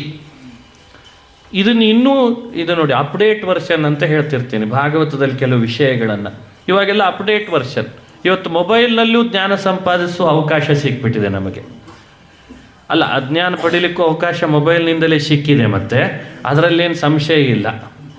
ಅದಕ್ಕೆ ಕುಶಲೋ ನರಹ, ನಾವು ಸ್ವತಃ ಬುದ್ಧಿವಂತರಾಗಿರಬೇಕು, ಆವಾಗ ಮಾತ್ರ ಅದರಿಂದ ನಾವು ಪಡೀಲಿಕ್ಕೆ ಆಗ್ತದೆ. ನಾವು ಆ ರೀತಿ ಅದನ್ನು ಚೆನ್ನಾಗಿ ಮಧುವಿನಂತೆ ಶೇಖರಿಸೋರಾಗಬೇಕು ಅನ್ನೋ ಪಾಠವನ್ನು ಕಲಿತೆ. ಅದಾದ ಮೇಲೆ ಗಜ, ಆನೆ ಪಾಠ ಹೇಳಿಕೊಡ್ತು ಅಂತ ಹೇಳ್ತಾನೆ. ಆನೆ ಏನು ಪಾಠ ಮಾಡ್ತು? ಹೆಣ್ಣಾನೆ ಗಂಡ ಆನೆಗಳಲ್ಲಿ ಭಾರೀ ತಿಕ್ಕಾಟ ನಡೀತದಂತೆ. ಎರಡರ ಚರ್ಮವು ಭಾಳ ದಪ್ಪ, ಹಾಗಾಗಿ ಆನೆ ಪರಸ್ಪರ ಮೈ ತಿಕ್ಕಾಗುತ್ತಾರೆ. ಮನುಷ್ಯನಿಗೆ ಈ ಸ್ಪರ್ಶ ಸುಖದ ವ್ಯಾಮೋಹ ಭಾಳ ಆದಾಗ ಅದು ಬಂಧನಕ್ಕೀಡಾಗ್ತದೆ. ಹಾಗಾಗಿ ಮನುಷ್ಯ ತ್ವಗೀಂದ್ರಿಯದ ಮೇಲೆ ಅತಿಯಾದ ವ್ಯಾಮೋಹ ಮಾಡಬಾರ್ದು ಅನ್ನೋ ಪಾಠವನ್ನು ಆನೆಯಿಂದ ಕಲಿತೆ ಅಂತ ಹೇಳ್ತಾನೆ. ಆನೆಗಳನ್ನೆಲ್ಲ ಮಾವುತ ಹ್ಯಾಕೆ ಪಳಗಿಸ್ತಾನೆ? ಎಷ್ಟು ಅಗಲ ಇದೆ ಆನೆ, ಎಷ್ಟು ಬಲಶಾಲಿ, ಎಷ್ಟು ದೊಡ್ಡದು ಅದರದ್ದು ದೇಹ. ಆದರೆ ಮಾವುತ ಹೇಗೆ ಹೇಳ್ತಾನೋ ಹಾಗೆ ಕೇಳ್ತದೆ. ಸೊಂಡಲೆ ಎತ್ತುತ್ತದೆ, ಎರಡು ಕಾಲು ಬಗ್ಸು ಮುಂದೆ ಬಗ್ತದೆ, ಅಂಕುಶ ಈಟಿರ್ತದೆ. ಅದೇನು ದೊಡ್ಡದ ಅಂಕುಶ? ಆನೆ ಬಲದ ಮುಂದೆ ಅಂಕುಶ ಏನಂತೆ? ಆದರೂ ಅವನು ವಶವಾಗ್ತದೆ. ಯಾಕೆ ಅಂತ ಪ್ರಶ್ನೆ. ಈ ಆನೆಗಳನ್ನು ಹೆಚ್ಚು ಪಳಗಿಸೋರು ಕೇರಳದ ಜನ. ಹೇಗೆ ಪಳಗಿಸ್ತಾರೆ? ಅದರ ದೇಹವನ್ನು ಸ್ವಲ್ಪವೂ ತುರಿಕೆ ಆಗದಂತೆ ಕೈಯಿಂದ ಹುಲ್ಲು ತೊಗೊಂಡು ತಿಕ್ತಾರಂತೆ. ಅದಕ್ಕೆ ತುರಿಕೆ ಜಾಸ್ತಿ. ಯಾರು ಚೆನ್ನಾಗಿ ದೇಹವನ್ನು ಮರ್ಮಸ್ಥಳಗಳಲ್ಲಿ ಹಿಡಿದು ಒಂದೂ ಜಾಗ ಬಿಡದಂತೆ ತಿಕ್ತಾರೋ ಅವರಿಗೆ ಅದು ವಶ ಆಗಿಬಿಟ್ಟಿರ್ತದೆ. ಇದೇ ಅದರದ್ದು ಗುಟ್ಟು. ಹಾಗಾಗಿ ಸ್ಪರ್ಶ ಸುಖ ಅಪೇಕ್ಷಿಸ್ತದೆ. ಆ ಸ್ಪರ್ಶ ಸುಖ ಕೊಡೋನು ಯಾರು? ಮಾವುತ. ಅದಕ್ಕೆ ಅವನು ಏನು ಹೇಳ್ತಾನೆ ಕೇಳ್ತದೆ. ಹೀಗೆ ಪದಾಮಪಿ ಯುವತೀಂ ಭಿಕ್ಷು ನ ಸ್ಪೃಶೇತ್ ದಾರವೀಮಪಿ ಸ್ಪರ್ಶನ್ ಕರೀವ ಬದ್ಧೇತ ಕರಿಣ್ಯಾಂಗ ಸಂಗತಃ. ಪುರುಷ ಸ್ತ್ರೀಯರು ತಮ್ಮ ದೇಹದಲ್ಲಿ ತಾವು ಅಪೇಕ್ಷಿಸಿ ಕಾಮದಿಂದ ಮಾಡುವಂಥ ಸ್ಪರ್ಶ ಸುಖ ಅತಿಯಾದಾಗ ಇಬ್ಬರು ಬಂಧಿತರಾಗ್ತಾರೆ ಸಂಸಾರದಲ್ಲಿ. ಯಾವಾಗ ಅದನ್ನು ಬುದ್ಧಿವಂತಿಕೆಯಿಂದ ದೂರ ಮಾಡ್ತಾರೆ, ಆಗ ಅವರು ಯಾವತ್ತಿದ್ರೂ ಮೇಲೆ ಬರ್ತಾರೆ ಅನ್ನೋ ಪಾಠವನ್ನು ಆನೆಯಿಂದ ಕಲಿತೆ ಪಾಠ ಅಂತ ಹೇಳ್ತಾನೆ. ಇದು ಎಂಥ ಅದ್ಭುತವಾದ ಪಾಠ. ಮನುಷ್ಯನಿಗೆ ಈ ವ್ಯಾಮೋಹ ಬಿಡಬೇಕು, ಚರ್ಮ ಸುಖದ ವ್ಯಾಮೋಹ ಬಿಡಬೇಕು. ಹಾಗೆ ಮಧುಹ ಹರಿಣೋ ಮೀನಃ, ಮಧುಹ ಹರಿಣಃ ಮೀನಃ ಆಗಲೇ ಹೇಳಬೇಕಿತ್ತು, ಅದನ್ನು ಹೇಳ್ತದೆ ಪಾಠ. ಮನುಷ್ಯ ಸಂಪಾದನೆ ಮಾಡ್ತಾನೆ. ಹ್ಯಾಕೆ ಸಂಪಾದನೆ ಮಾಡ್ತಾನೆ? ನದೇಯಂ ನೋಪಭೋಗ್ಯಂಚ ಲುಬ್ಧೈರ್ಯ ದುಃಖ ಸಂಚಿತಂ ಭುಂಕ್ತೆ ಸ್ವಮಪಿ ತಚ್ಚಾನ್ಯೋ ಮಧುಹೇವ ಅರ್ಥವಿನ್ ಮಧು ಅಂತಂತಾರೆ. ಮಧುಹ, ಜೇನಿನ ರಸವನ್ನು ಹಿಂಡಿ ತರುವಂಥ ಒಂದು ಪ್ರಸಂಗ ನಾವು ನೋಡ್ತೇವೆ. ಅದಕ್ಕೆ ಮಧುಹ ಅಂತ ಕರೀತಾರೆ. ಮನುಷ್ಯ ಯಾವತ್ತೂ ಅತಿಯಾದ ಸಂಚಯ ಮಾಡಲಿಕ್ಕೆ ಹೋಗಬಾರ್ದು ಅನ್ನೋದನ್ನು ಅದನ್ನು ನೋಡಿ ಕಲಿತೆ. ತುಂಬ ಕಷ್ಟಪಟ್ಟು ಜೇನುಗೂಡು ಕಟ್ಟೋದು ಯಾವುವು? ಅಲ್ಲಲ್ಲಿದ್ದ ಹೂವಿನಲ್ಲಿ ರಸ ತೆಗೆದು ದುಂಬಿಗಳು ಅದು ದೊಡ್ಡ ದೊಡ್ಡದು ಆಗ್ತಿರ್ಲಿಕ್ಕೆ ಬಲಿಲಿಕ್ಕೆ ಬಿಡ್ತಿರ್ತಾನೆ. ಬಲತಾಗಿ ಇದ್ದಕ್ಕಿದ್ದಾಗ ಒಂದಿಷ್ಟು ಹೊಗೆ ಹಾಕ್ತಾನೆ. ಹೊಗೆ ಹಾಕಿದ ಕೂಡಲೇ ಕಷ್ಟಪಟ್ಟಂಥ ದುಂಬಿಗಳೆಲ್ಲ ಹೊಗೆಗೆ ಏನಾಗ್ತವೆ?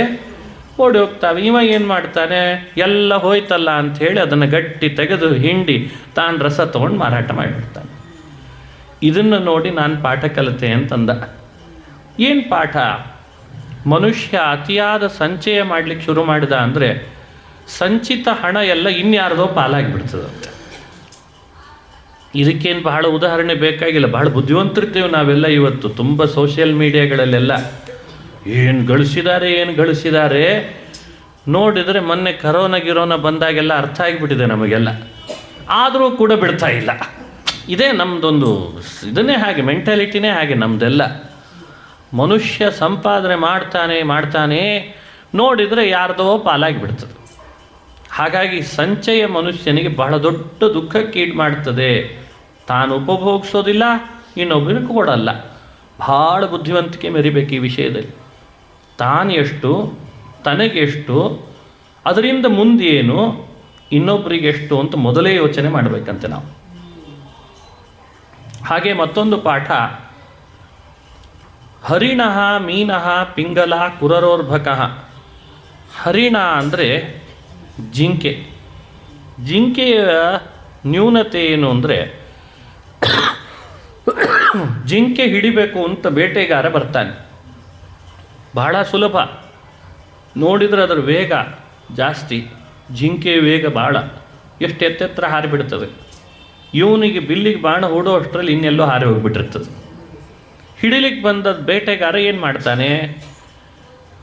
ಆ ಜಿಂಕೆನೇ ತಾನಿದ್ದಲ್ಲಿ ಬರೋ ಹಾಗೆ ಮಾಡ್ಕೊಳ್ತಾನೆ. ಶುಶ್ರಾವ್ಯವಾದ ಗಾನ ಮಾಡ್ತಾನಂತೆ. ಗ್ರಾಮ್ಯ ಗೀತಂ ನ ಶೃಣುಯಾತ್ ಯತಿರ್ವನಚರಃ ಕ್ವಚಿತ್ ಶಿಕ್ಷೇಹಂ ಹರಿಣಾತ್ ಬದ್ಧಾತ್ ಮೃಗಯೋರ್ಗೀತ ಮೋಹಿತಾತ್. ಗ್ರಾಮ್ಯ ಗೀತಂ, ಆ ಗಾನಕ್ಕೆ ಮೋಹಿತವಾಗ್ತದಂತೆ ಈ ಜಿಂಕೆಗೆ ಶಬ್ದದ ವ್ಯಾಮೋಹ ಭಾಳ. ಎಲ್ಲೇ ಹೋಗಿ ನೀವು ಜಿಂಕೆಯನ್ನು ಹಿಡಿಬೇಕು ಅಂದರೆ ಒಳ್ಳೆ ಗಾನ ಮಾಡಿರಿ, ನಿಮ್ಮ ಹತ್ರನೇ ಬಂದು ಮಲ್ಕೊಂಡ್ಬಿಡ್ತದೆ. ಮುಗೀತಲ್ಲ ಕತೆ. ಅವನಿಗೆ ಅದೇ ಬೇಕಾಗಿತ್ತು. ಅದಕ್ಕೆ ಭಾಗವತ ಹೇಳ್ತು, ಇವತ್ತು ನಮ್ಮನ್ನು ಯಾರು ಸೆರೆ ಹಿಡಿತಿದ್ದಾರೆ ಬಹಳ? ಗ್ರಾಮ್ಯ ಗೀತಂ. ಗ್ರಾಮ್ಯ ಗೀತ ಅಂದರೆ ಲೋಕದಲ್ಲಿ ಆಗ್ತಾ ಇರುವಂತಹ ಬಹಳ ದೊಡ್ಡ ವಿಚಿತ್ರವಾದಂಥ ಒಂದು ಪ್ರಪಂಚ ಇದೆ. ಭಾರಿ ಭಾರಿ ಭಾರಿ ಭಾರಿ ಹಾಡುಗಳು, ಅದಕ್ಕೆ ರಾಗ ಸಂಯೋಜನೆ, ಅದಕ್ಕೆ ಆದಂತಹ ಮ್ಯೂಸಿಷಿಯನ್ನು, ಅದಕ್ಕೆ ಇಂಡಿಯನ್ ಮ್ಯೂಸಿಕ್ ಬೇರೆ, ವೆಸ್ಟರ್ನ್ ಮ್ಯೂಸಿಕ್ ಬೇರೆ. ಏನು ನಡೀತಾ ಇದೆ ಗೊತ್ತಾ ಪ್ರಪಂಚ. ನಾವೊಂದು ಬೆರಳೆಣಿಕೆಯಲ್ಲಿ ಇಟ್ಟು ಕೂತ್ಕೊಂಡು ಭಾಗವತಿಗೆ ಅಂತ ಕೇಳ್ತಿದ್ದೇವೆ. ಸ್ವಲ್ಪ ಇದನ್ನು ಬಿಟ್ಟೊಂದು ಪ್ರಪಂಚ ಇದೆ, ಅದಕ್ಕೆ ಕೋಟಿಗಟ್ಟಲೆ ವ್ಯೂಸ್ ಇದೆ, ಮಿಲಿಯನ್ ಟ್ರಿಲಿಯನ್ ಇದ್ದಾರೆ. ಯಾಕೆ ಅಂದರೆ ಎಲ್ಲ ಯುವಕ ಯುವತಿಯರನ್ನು ಅದು ಎಳೀತಾ ಇದೆ. ಗ್ರಾಮ್ಯ ಗೀತೆ ಹಾಕಿದೆ. ಅದಕ್ಕೆ ಹೇಳಿದರು, ಮನುಷ್ಯ ಅತಿಯಾದ ಗ್ರಾಮ್ಯ ಗೀತೆಯನ್ನು ಕೇಳ್ತಾ ಇದ್ದರೂ ಮೈ ಮರಿತಾನೆ, ನನ್ನನ್ನು ಸ್ಮರಣೆ ಮಾಡಲ್ಲ ಅಂತಾನೆ ಭಗವಂತ. ಅದರಿಂದ ದೂರ ಇರು, ಜಿಂಕೆಯಂತೆ ಬಂಧಿತನಾಗ್ತೀಯ, ಎಚ್ಚರ ಪಡಬೇಕು ಅಂತಾನೆ. ಹಾಗೆ ಮೀನಿಗೆ ನಾಲಿಗೆ ಚಾಪಲ್ಯ ಜಾಸ್ತಿ. ನಾಲಿಗೆ ಎಷ್ಟು ತಿಂದರೂ ಕೇಳ್ತದೆ ಅದಕ್ಕೆ. ಮೀನು ಹಿಡಿಲಿಕ್ಕೆ ಬರೋರೆಲ್ಲ ಅದಕ್ಕೆ ಕೈಯಲ್ಲಿ ಒಂದು ಸಣ್ಣ ಸಣ್ಣ ಹಿಟ್ಟಿನ ಉಂಡೆ ಮಾಡ್ಕೊಂಡು ಹೋಗ್ತಾರೆ. ಒಂದು 4 ಉಂಡೆ ಹಾಕಿದ ಕೂಡಲೇ ಮೀಲೆಲ್ಲ ಮೇಲೆ ಬರ್ತವೆ ಕೆರೆಯಲ್ಲಿದ್ದದ್ದು. ತಿನ್ಲಿಕ್ಕೆ ಬಂದ ಕೂಡಲೇ ಬಲೆ ಬೀಸಿಬಿಡ್ತಾರೆ, ಬಲೆಗೆ ಬಂದಿದ್ದು ಹಾಕ್ತಾರೆ. ಬರೀ ಮೀನಲ್ಲ, ನಾನಿದನ್ನು ನೋಡ್ತಾ ಇದ್ದೆ ಅಂದ ಅವಧೂತ. ನಾನು ಹೀಗೆ ಬಲೆಗೆ ಬೀಳ್ತೀನೇನೋ, ಅದಕ್ಕೆ ನಾನು ನಾಲಿಗೆ ಚಾಪಲ್ಯ ಗೆದ್ದೆ ಅಂತಂದ. ಜಿಹ್ವಾ ಚಾಪಲ್ಯ ಗೆಲ್ಲು, ಜಿಹ್ವಯಾಥ ಪ್ರಮಾತಿನ್ಯ. ಮನುಷ್ಯನಿಗೆ ಜಿಹ್ವಾ ಚಾಪಲ್ಯ ಬಂಧನಕ್ಕೀಡು ಮಾಡ್ತದೆ. ಅದಕ್ಕೆ ಅದನ್ನು ಗೆಲ್ಲಬೇಕು, ರಸನೇಂದ್ರಿಯವನ್ನು. ಆಮೇಲೆ ಪಿಂಗಲ ಕುರರೋರ್ಭಕಃ. ಒಬ್ಬಳು ವೇಶ್ಯೆ ಇದ್ಲಂತೆ, ಅವಳ ಹೆಸರು ಪಿಂಗಲೆ ಅಂತ. ಅಲಂಕಾರ ಮಾಡಿಕೊಂಡು ತನ್ನ ದೇಹನೇ ಮಾರಾಟ ಮಾಡಿ ಹಣ ಸಂಪಾದನೆ ಮಾಡಬೇಕಿತ್ತವಳು. ಆದರೆ ಒಮ್ಮೆ ಮಾತ್ರ ಯಾರೂ ಅವಳ ಬಳಿಗೆ ಬರಲಿಲ್ಲ. ಹಣ ಬೇಕು ಅಂತಿದೆ, ಬರಲಿಲ್ಲ. ನಿಂತು ಕಾಲು ನೋವು ಬಂತು. ದೇಹ ಆಯಾಸ ಆಯಿತು, ಸಮಯವೂ ಹೋಗಿಬಿಡ್ತು. ಅವಳಿಗಿಷ್ಟು ಶ್ರಮ ಆಗಿದೆ. ಮನೆ ಒಳಗೆ ಬಂದ್ಲಂತೆ. ದೇವರ ಮುಂದೆ ಒಂದು ದೀಪ ಉರಿತಾ ಇದ್ದದ್ದಕ್ಕೆ ಸ್ವಲ್ಪ ಎಣ್ಣೆ ಹಚ್ಚಿ ಇನ್ನಿಷ್ಟು ಬೆಳಗಿ ಭಗವಂತನನ್ನು ಕಣ್ಣೀರು ಹಾಕ್ತಾ ಕೇಳ್ಕೊಂಡ್ಲಂತೆ, ಯಾಕೆ ಬಿಟ್ಟು ಈ ಪರಿಸ್ಥಿತಿ ನನಗೆ ಅಂತ ಕೇಳ್ಕೊಂಡ್ಲಂತೆ. ಈ ಸ್ಥಿತಿ ಯಾಕೆ ಬೇಕು ನನಗೆ? ಯಾಕೆ ಮಾಡಿದೆ ನಾನು ಈ ರೀತಿಯಾದ ವೃತ್ತಿಯನ್ನು? ನನ್ನೊಳಗೆ ಒಬ್ಬ ಭಗವಂತನಿದ್ದಾನಲ್ಲ, ಅವನನ್ನು ಸ್ಮರಿಸಿದ್ರೆ ಇಷ್ಟು ಸಮಯ, ಇಷ್ಟೊತ್ತಿಗೆ ನನ್ನನ್ನು ಎಲ್ಲವೋ ಕರ್ಕೊಂಡು ಹೋಗ್ತಿದ್ದಾತ. ಸಂತಂ ಸಮೀಪೆ ರಮಣಂ ರತಿಪ್ರದಂ ವಿತ್ತಪ್ರದಂ ನಿತ್ಯಮಿಮಂ ವಿಹಾಯ. ಸಂಪತ್ತು ಕೊಡೋವನು ರಮಾರಮಣನಾದ ಶ್ರೀಹರಿ, ಸುಖ ಕೊಡೋವನು ಕೂಡ ರಮಾರಮಣನಾದ ಶ್ರೀಹರಿ. ಅವನಿರೋದು ನನ್ನ ಒಳಗೆ. ಅವನನ್ನು ಬಿಟ್ಟು ಪರಪುರುಷರಿಗಾಗಿ ಹಾತುರಿದು ಬಿಟ್ನಲ್ಲ ನಾನು ಅಂತ ಹೇಳ್ತಾ ಇದ್ದಾಳಂತೆ. ಇದು ಅವಳ ಮನಸ್ಸಿನ ಭಾವ. ಸಂತಂ ಸಮೀಪೆ ರಮಣಂ ರತಿಪ್ರದಂ ವಿತ್ತಪ್ರದಂ ನಿತ್ಯಮಿಮಂ ವಿಹಾಯ. ನಿತ್ಯದಲ್ಲೂ ನನ್ನೊಳಗೆ ಇದ್ದು ನನ್ನೊಟ್ಟಿಗೆ ಇದ್ದು ನನಗೆ ಸುಖ ಸಂಪತ್ತು ನೀಡುವವನನ್ನು ಬಿಟ್ಟು ಅಕಾಮದಂ ದುಃಖ ಭಯಾದಿ ಶೋಕ ಮೋಹಪ್ರದಂ ತುಚ್ಛಮಹಂ ಭಜೆ ಜ್ಞಾ.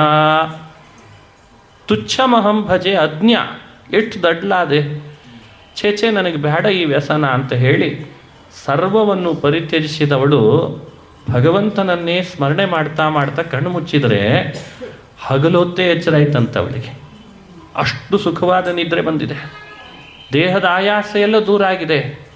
ಅವಳ ಮಾಡ್ತಿದ್ದಂತಹ ಎಲ್ಲ ವ್ಯಾಪಾರ ಬಿಟ್ಟುಬಿಟ್ಲು. ನಿರಂತರ ಭಗವಂತನನ್ನು ಆರಾಧಿಸಿದ್ರ ಪ್ರಭಾವದಿಂದ ಅವಳಿಗೆ ಭಗವಂತ ಮುಕ್ತಿ ಕೊಟ್ಟ ಅಂತ ಭಾಗವತ ಹೇಳ್ತದೆ. ನೋಡಿ, ಈ ಚರಿತ್ರೆಯನ್ನು ಕೂಡ ಅವಧೂತ ವಿವರಣೆ ಕೊಟ್ಟ. ಯಾಕೆ ಹೇಳ್ದ? ಈ ಚರಿತ್ರೆಯ ಸಂದೇಶ ಬಹಳ ಸ್ಪಷ್ಟವಾಗಿದೆ. ಮನುಷ್ಯರಾದವರು ಈ ಸಂಸಾರದ ಕೂಪದಲ್ಲಿ ಬಿದ್ದಾಗ ಹಣ ಸಂಪಾದನೆ ಮೋಹಕ್ಕೆ ಒಳಗಾಗಿ ದೇಹಾಯಾಸ ಸಮಯ ವ್ಯರ್ಥ ಮಾಡಿ ಕಾಲ ಕಳೀತಾರೆ. ಆದರೆ ಒಬ್ಬಳು ವೇಶ್ಯೆಗಿರುವ ಬುದ್ಧಿಯೂ ನಮಗೆ ಬರ್ತಾ ಇಲ್ಲಲ್ಲ ಅಂತ ವ್ಯಂಗ್ಯ ಮಾಡ್ತಾರೆ. ವೇಶ್ಯೆಯ ಕಥೆಯನ್ನು ಹೇಳಿ ನಮ್ಮನ್ನು ವ್ಯಂಗ್ಯ ಮಾಡ್ತಾಳೆ ಅಂಥೇಳಿ ವೇಶ್ಯೆ ಅಂತ ಕೂಡಲೇ ವ್ಯಂಗ್ಯ ನಾವು ಮಾಡಬೇಕು ಅಂತ ಅರ್ಥ ಅಲ್ಲ, ಅದು ಅವಳು ವೃತ್ತಿ. ಆದರೆ ಭಾಗವತದಲ್ಲಿ ಅವಳ ಕಥೆಯನ್ನು ಹೇಳಿ ಅವಳಿಗೂ ಸದ್ಗತಿ ಕೊಡ್ತಾನಲ್ಲೋ ಭಗವಂತ, ನಿನಗೆ ಕೊಡದೇ ಇರ್ತಾನ ಅಂತ ನಮ್ಮನ್ನು ಕುರಿತು ಆ ರೀತಿ ಭಾಗವತ ಧರ್ಮದ ಅನುಷ್ಠಾನದಲ್ಲಿ ಬರಲಿ ಅಂತ ಕರೆ ಕೊಡಲಿಕ್ಕೆ ಈ ಉದಾಹರಣೆಯನ್ನು ಕೊಟ್ಟಿದ್ದಾರೆ. ಇದು ಪಿಂಗಳ ಅನ್ನೋ ವೇಶ್ಯೆಯ ಕಥೆ. ಅವಳೇನು ಸಾಧಾರಣಳಲ್ಲ, ಮುಂದೆ ಭಗವಂತನನ್ನು ಕಂಡ್ಲು. ಹಾಗಾಗಿ ಆಶಾಹಿ ಪರಮಂ ದುಃಖಂ ನೈರಾಶ್ಯಂ ಪರಮಂ ಸುಖಂ. ಮನುಷ್ಯ ಆಸೆಗೆ ಒಳಗಾಗಿ ಎಲ್ಲ ಕಳ್ಕೊಳ್ತಾನೆ. ಆಸೆಯನ್ನು ನಿಯಂತ್ರಣ ಮಾಡಿದ ಅಂದರೆ ಅವನಿಗೆ ಸುಖ ಬೇಕಾದಷ್ಟು ಸಿಗ್ತದೆ. ಅದೇ ಪಿಂಗಳಿಗೆ ಆದಿದ್ದಂತೆ. ಅವಳ ಆಸೆ ಬಿಟ್ಲು, ಎಲ್ಲ ಅವಳ ಹಿಂದೆ ಬಂತು. ಭಗವಂತನೂ ಸಿಕ್ಕ. ಆಸೆ ಹಿಡಿದಿದ್ಲು, ಸುಸ್ತು ಆಯಿತು, ನಿದ್ರೆನೂ ಮಾಡಲಿಕ್ಕಾಗಲಿಲ್ಲ, ಸಮಯನೂ ವ್ಯರ್ಥ ಆಗಿಬಿಡ್ತು. ಇದು ನಾವು ಕಲಿಬೇಕಾದ ಪಾಠ ಅಂತ ಹೇಳ್ತು. ಕುರರ ಅಂತ ಒಂದು ಕುರಂಗ ಪಕ್ಷಿಯ ಕಥೆ, ಅದು ಪಾಠ ಹೇಳ್ತು. ಸಣ್ಣ ಮಾಂಸದ ತುಂಡು ಹಿಡ್ಕೊಂಡ ಕುರಂಗ ಆಕಾಶದ ಎತ್ತರ ಹಾರಿತು. ಉಳಿದೆಲ್ಲ ನೋಡಿದ್ವಂತೆ ಪಕ್ಷಿಗಳು. ಅರೆ ನಮಗೆ ಬೇಕಿತ್ತು ಅದು ಹ್ಯಾಕೆ ತೊಗೊಂಡು ಹಾರಿತು ಅಂತ ಅದರಿಂದ ಅಟ್ಟಿಸ್ಕೊಂಡು ಬಂದ್ವಂತೆ. ಎಷ್ಟು ಓಡಿತು ಪಾಪ, ರೆಕ್ಕೆ ಬೀಸ್ತದೆ, ಸಾಕಾಗಿ ಕೊನೆಗೆ ಸುಸ್ತಾಗಿ ಬಾಯಲ್ಲಿದ್ದಂತಹ ಮಾಂಸದ ತುಂಡನ್ನು ಬಿಟ್ಬಿಡ್ತಂತೆ. ಬೇಡವೇ ಬೇಡಪ್ಪ ಇದು ಅಂತ ಹಿಂತಿರುಗಿ ನೋಡ್ತದೆ, ಯಾವ ಪಕ್ಷಿಗಳೂ ಇಲ್ಲ. ಮಾಂಸದ ತುಂಡು ಹಿಡ್ಕೊಂಡಾಗ ಇದ್ದ ಪಕ್ಷಿಗಳೆಲ್ಲ ಹೋಗಿಬಿಟ್ಟಿದ್ದಾರೆ. ಯಾಕೆ? ಅವಾಗ ಬೇಕಾದದ್ದು ಮಾಂಸದ ತುಂಡು. ಇದು ನನಗೆ ಪಾಠ. ಏನು ಪಾಠ? ಪರಿಗ್ರಹೋ ಹಿ ದುಃಖಾಯ ಯದ್ಯತ್ ಪ್ರಿಯತಮಂ ನೃಣಾಂ. ಮನುಷ್ಯ ಮಾಡುವ ಪರಿಗ್ರಹ ಅಂದರೆ ಮನುಷ್ಯ ಸ್ವೀಕಾರ ಮಾಡ್ತಾನಲ್ಲ, ಅದನ್ನು ಪರಿಗ್ರಹ ಅಂತ ಕರೀತಾರೆ. ನಿಮ್ಮ ಹತ್ರ ಅತಿಯಾದ ಪರಿಗ್ರಹ ಇದೆ ಅಂದ ಕೂಡಲೇ ಕುರಂಗ ಪಕ್ಷಿಗಳಾಗಿ ಎಲ್ಲರೂ ಹಿಂದೆ ಬೀಳ್ತಾರೆ. ಎಲ್ಲರೂ ಫೋನ್ ಮಾಡ್ಲಿಕ್ಕೆ ಶುರು ಮಾಡ್ತಾರೆ, ಮತ್ತೇನ್ರಿ ನೀವೇ ಭಾರಿ ಸಾಹೇಬ್ರೆ. ಏನಿರಲ್ಲ ಮನಸ್ಸಿನಲ್ಲವರಿಗೆ, ಆದರೆ ಒಳಗಿದೆ ಅಂತ ಗೊತ್ತಾದ ಕೂಡಲೇ ಶುರು ಮಾಡ್ತಾರೆ. ಅದರ ಬದಲು ಏನಿಲ್ಲ ಅಂತ ಆಗಿಬಿಟ್ರೆ ಯಾರು ಅಟ್ಟಿಸ್ಕೊಂಡು ಬರಲ್ಲ. ಹೀಗೆ ಕುರರ ಪಕ್ಷಿ ನನಗೆ ಹೇಳಿಕೊಟ್ಟ ಪಾಠ ಅರ್ಭಕಃ ಅಂತ. ಅರ್ಭಕನಿಂದ ಕಲಿತಂತಹ ಪಾಠ ಏನು? ಅರ್ಭಕ ಯಾವತ್ತೂ ಕೂಡ ಚಿಂತೆಗೊಳಗಾಗಲ್ಲ. ಅರ್ಭಕನ ಮನಸ್ಥಿತಿ ಹೇಗೆ? ಸಣ್ಣ ಮಗುವಿಗೆ ಅರ್ಭಕ ಅಂತ ಕರೀತಾರೆ. ರಸ್ತೆ ಬದಿಯಲ್ಲಿ ಆಟ ಆಡ್ತಾ ಇದೆ ಪಾಪ. ಅಪ್ಪ ಬಿಸಿಲಿನ ತಾಪದಿಂದ ಎಲ್ಲೋ ಹೋಗಿದ್ದ, ಬಂದಂತೆ. ಬಂದಾಗ ನಿಂಬೆಹಣ್ಣು ಪಾನಕ ಮಾಡು ಅಂತ ಹೇಳ್ದ. ಸಕ್ಕರೆ ನಿಂಬೆಹಣ್ಣು ಇಲ್ಲ ಅಂದ್ಲು ಹೆಂಡತಿ. ಆಟ ಆಡ್ತಿದ್ದ ಮಗುವಿಗೆ ಕರೆದು ನಿಂಬೆಹಣ್ಣು ಸಕ್ಕರೆ ತೊಗೊಂಡು ಬಾ ಪಾನಕ ಮಾಡ್ತೀನಿ ಅಂತ ಹೇಳಿಲ್ಲ ಅಮ್ಮ. ಓಡೋಡಿ ಹೋದ, ವಾಪಸ್ ಬಂದ. ಅಮ್ಮ ಇವತ್ತು ಭಾನುವಾರ ಅಂಗಡಿ ತೆಗೆದಿಲ್ಲ ಅಂತ ಹೇಳ್ದ. ಮುಗೀತಲ್ಲಿ ಕಥೆ. ಮತ್ತೆ ಆಟ ಆಡ್ಲಿಕ್ಕೆ ಹೋದ. ಸಮಸ್ಯೆ ಆದದ್ದು ಯಾರಿಗೆ? ಪಾನಕ ಮಾಡಲಿಲ್ಲಲ್ಲ ಅಂತ ಸಿಟ್ಟು, ನಿಂಬೆಹಣ್ಣು ಸಕ್ಕರೆ ಸಿಗಲಿಲ್ಲಲ್ಲ ನಾನೇನು ಮಾಡಲಿ ಅಂತ ಹೆಂಡತಿ. ಇವೆರಡೂ ಯೋಚನೆ ಇಲ್ಲದೆ ಇದ್ದಂಥ ಮಗುವಿಗೆ ಮಾತ್ರ ಆಟ ಆಡ್ತಾ ಇತ್ತಾದ್ರಿಂದ ಎರಡೂ ಯೋಚನೆ ಇಲ್ಲಂತ. ಇದೇ ನಾವು ಕಲಿಬೇಕಾದ ಪಾಠ ಅಂದ ಅವಧೂತ. ಈತನಿಗೆ ಪಾನಕ ಸಿಗಲಿಲ್ಲ, ಅವಳಿಗೆ ನಿಂಬೆಹಣ್ಣು ಸಕ್ಕರೆ ಸಿಗಲಿಲ್ಲ ಅನ್ನೋ ಕಿರಿಕಿರಿ. ಅವನಿಗೆ ಇವ್ರಿಗೇನು ಸಿಗಲಿಲ್ಲ ಅನ್ನೋ ಕಿರಿಕಿರಿನೇ ಇಲ್ಲ. ಇದು ನಮಗೊಂದು ಪಾಠ ಹೇಳ್ತದೆ. ಏನು ಪಾಠ? ಮನುಷ್ಯನ ನಿಶ್ಚಿಂತತೆ ಅನ್ನೋದೇ ಒಂದು ದೊಡ್ಡ ಪಾಠ. ಆ ನಿಶ್ಚಿಂತತೆಯನ್ನು ಹೇಗೆ ಗಳಿಸ್ಬೇಕು? ಮಕ್ಕಳನ್ನು ನೋಡಿ ಕಲಿಬೇಕಂತ. ಮಕ್ಕಳು ಹೇಗಿರ್ತಾರೆ? ಯಾವ ಯೋಚನೆ ಇರಲ್ಲ, ಎಲ್ಲ ಅಪ್ಪ ಅಮ್ಮನ ಮೇಲೆ ಹಾಕಿರ್ತಾರೆ. ಮನೆಯಲ್ಲಿ ಅಡುಗೆ ಆಗ್ತಿದೆಯೋ ಆಗ್ತಿಲ್ವೋ, ಬೇಯಿಸ್ತಿದ್ದಾರೋ, ಏನು ಯೋಚನೆ ಇಲ್ಲ ಅವರಿಗೆ. ನಾವು ನಮ್ಮ ತಂದೆ ತಾಯಿಯಾದ ಶ್ರೀಹರಿಯ ಮೇಲೆ ಹಾಕಿ ಎಲ್ಲ ನಿನ್ನ ಮೇಲಪ್ಪ, ನಂದೇನಿಲ್ಲ, ನಂದೇನದೋ ಸ್ವಾಮಿ, ನಿಂದೇ ಇದೆಲ್ಲವೋ ಅಂತ ಅವನ ಮೇಲೆ ಹಾಕಿ ನಿಶ್ಚಿಂತರಾಗ್ಲಿಕ್ಕೆ ಬರ್ತದೆ. ಸ್ಥಿತಿ ತಲುಪ್ತಿಲ್ಲ ಅಷ್ಟೇ ನಾವೆಲ್ಲ. ಆ ಸ್ಥಿತಿಗೆ ಬರಲಿ ಅಂತನ್ಲಿಕ್ಕೆ ಇಂಥ ಉದಾಹರಣೆಗಳನ್ನು ಕೊಟ್ಟಿದ್ದಾನೆ ಅವಧೂತ. ಕುಮಾರಿ ಇನ್ನು 4 ಉಳಿತು. ಕುಮಾರಿ ಅಂದರೆ ಸಣ್ಣ ವಯಸ್ಸಿನ ಹುಡುಗಿ. ವಿವಾಹಕ್ಕೆ ಅಂತ ವಯಸ್ಸಾದ ಕುಮಾರಿ ಅಂದರೆ ವಿವಾಹಕ್ಕೆ ಆಗ್ತಾನೆ ಅವಳಿಗೆ ವಯಸ್ಸಾಗಿತ್ತು. ವರನನ್ನು ಹುಡುಕ್ತಾ ಇದ್ರಂತೆ ಮನೆ ಒಳಗೆ. ಇದ್ದಕ್ಕಿದ್ದ ಹಾಗೆ ವರನ ಕಡೆಯವರು ಮನೆಗೆ ಬಂದರು. ಕನ್ಯೆ ಒಬ್ಬಳೇ ಇದ್ದಾಳೆ, ತಂದೆ ತಾಯಂದ್ರೆಲ್ಲೋ ಹೊರಗೆ ಹೋಗಿದ್ದಾರೆ. ಬಂದಂಥ ಅತಿಥಿಗಳನ್ನು ಹಾಗೆ ಕಳಿಸ್ಲಿಕ್ಕೆ ಸಾಧ್ಯ ಇಲ್ಲ ಅಂತ ಅವಳು ಸುಶೀಳಲು ಸುಸಂಸ್ಕೃತಳಾಗಿದ್ಲು. ಮನೆಯಲ್ಲಿ ಊಟ ಮಾಡ್ಕೊಂಡು ಹೋಗ್ರಿ ಅಂತಂದ್ಲಂತೆ. ಅಷ್ಟು ಹೇಳಿದ್ದೆ ತಡ. ಅವರು ಅಂದರು ಹೇಗೆ ಮಾಡ್ತಾಳೆ, ಮುಂದೆ ಮನೆಗೆ ಬರೋ ಸೊಸೆ ಇವಳು ಅಂತ ಅನಿಸಿ ಅಡಿಗೆ ಮಾಡು ಅಂದ್ಬಿಟ್ರಂತೆ. ಅವಳಿಗೆ ಏನು ಗೊತ್ತು ಮನೆಯಲ್ಲಿ ಏನು ಸಾಮಾನಿದೇನೋ ಇಲ್ವೋ ಅಂತ ಯೋಚಿಸಿರಲಿಲ್ಲ. ನೋಡ್ತಾಳೆ ಮನೆಯಲ್ಲಿ ಅಕ್ಕಿ ಖಾಲಿ ಆಗಿದೆ. ಹಿಂದೆಲ್ಲ ಅಕ್ಕಿ ಖಾಲಿ ಆದರೆ ಸಮಸ್ಯೆ ಇತ್ತು. ಭತ್ತವನ್ನು ಕುಟ್ಟಿ ಆಮೇಲೆ ಅಕ್ಕಿ ತೆಗಿಬೇಕಿತ್ತು. ಭತ್ತ ಕುಟ್ಲಿಕ್ಕೆ ಶುರು ಮಾಡ್ತಾಳೆ. ಸುಸಂಸ್ಕೃತಳು ಕೈ ತುಂಬ ಬಳೆ ಹಾಕ್ಕೊಂಡಿದ್ಲಂತೆ.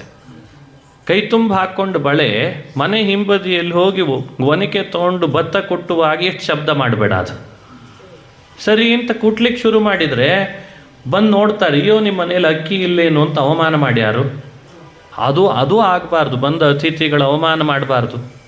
ಅದಕ್ಕೆ ಕೈಗೆ ಹಾಕ್ಕೊಂಡು ಬಳೆಗಳ ಸಂಖ್ಯೆ ಕಡಿಮೆ ಮಾಡಿದ್ಲು ಅಂತದೆ ಭಾಗವತ. ನೋಡಿ, ಯಾವಾಗ ಬಳೆಗಳ ಸಂಖ್ಯೆ ಕಡಿಮೆ ಮಾಡಬೇಕು ಅನ್ನೋದು ಭಾಗವತ ಹೇಳಲಿಕ್ಕೆ ಶುರು ಮಾಡಿದೆ. ಈ ಕೈಗೆ 2, ಆ ಕೈಗೆ 2 ಅಂತ. ಅಂತೂ ಬಹುಬಳೆಗಳ ಸಂಖ್ಯೆ 2 ಇಳಿತು. 2 ಇದ್ರೂ ಶಬ್ದ ಮಾಡಲಿಕ್ಕೆ ಶುರು ಮಾಡಿತು. ಇದು ಯಾಕೆ ಪ್ಲಾಸ್ಟಿಕ್ ಬಂದಿರಲಿಲ್ಲ ಅನ್ನಿಸ್ತದೆ ಇನ್ನು ಆ ಕಾಲದಲ್ಲಿ.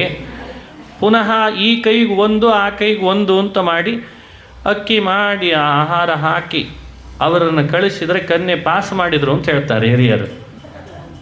ವಿವಾಹ ಮಾಡ್ಕೊಂಡ್ಲೋಳು ಅಂತನ್ನೋದು ಮುಖ್ಯ ಅಲ್ಲ. ಆದದ್ರದ ಘಟನೆಯಲ್ಲಿರುವ ಬಳೆಯ ಸಂಖ್ಯೆ ನಮಗೊಂದು ಪಾಠ ಹೇಳ್ತು ಅಂತಾನೆ ಅವಧೂತ. ಏನು ಪಾಠ? ಎಲ್ಲಿ ಬಹುಸಂಖ್ಯೆಯಲ್ಲಿ ಜನ ಸೇರ್ತಾರೆ ಅವರು ನಮ್ಮ ಸಾಧನಕ್ಕೆ ವಿಘ್ನ ಮಾಡ್ತಾರೆ. ಹಾಗಾಗಿ ಬಹುನಾಂ ಕಲಹ, ಬಹಳ ಸಂಖ್ಯೆಯಲ್ಲಿ ಸೇರಿದರೆ ಕಲಹ ಜಾಸ್ತಿ ಆಗ್ತದೆ. ಇಬ್ಬಿಬ್ಬರೇ ಸೇರಿದರೆ ಹರಟೆ ಆಗ್ತದೆ. ಈಗ ನೋಡಿ, ಉಪನ್ಯಾಸಕ್ಕಿಂತ ಮೊದಲೇ ಒಂದು 2 ಬಂದಿದ್ರು ಅಂತ ಇಟ್ಕೊಳ್ಳಿ. ಅಂದರೆ ಇಲ್ಲೇ ಅಂತಲ್ಲ, ಎಲ್ಲ ಕಡೆಯಲ್ಲಿ ಹಾಗೆ ಅನಿವಾರ್ಯ. ಇನ್ನೂ ಆಚಾರ ಬೇರೆ ಬಂದಿಲ್ಲ, ಮತ್ತು ಏನು ಮಾಡ್ಬೇಕು ಹೇಳಿ? ಏನಾದರೂ ಒಂದು ವಿಷಯ ಅವರಾದರೂ ತೆಗಿಬೇಕು, ನಾನಾದರೂ ತೆಗಿಬೇಕಾಗ್ತದೆ. ಅಲ್ಲಿ ವಾರ್ತ, ಅಲ್ಲಿ ಜಲ್ಪ. ಅಂತೂ ಬಹುಸಂಖ್ಯೆಯಲ್ಲಿದ್ದರೆ ಕಲಹ, ಇಬ್ಬರೇ ಇದ್ದರೆ ಹರಟೆ, ಒಬ್ಬನೇ ಇದ್ದರೆ ಸಾಧನೆ ಅಂತ. ಇದು ಆ ಬಳೆಗಳ ಸಂಖ್ಯೆಯಿಂದಲೂ ಒಂದು ಪಾಠ ಕಲಿತೆ ಅಂತ ಕುಮಾರಿಯಿಂದ ಕಲಿತ ಪಾಠವನ್ನು ಹೀಗೆ ವಿವರಣೆ ಮಾಡ್ತಾನೆ ಅವಧೂತ.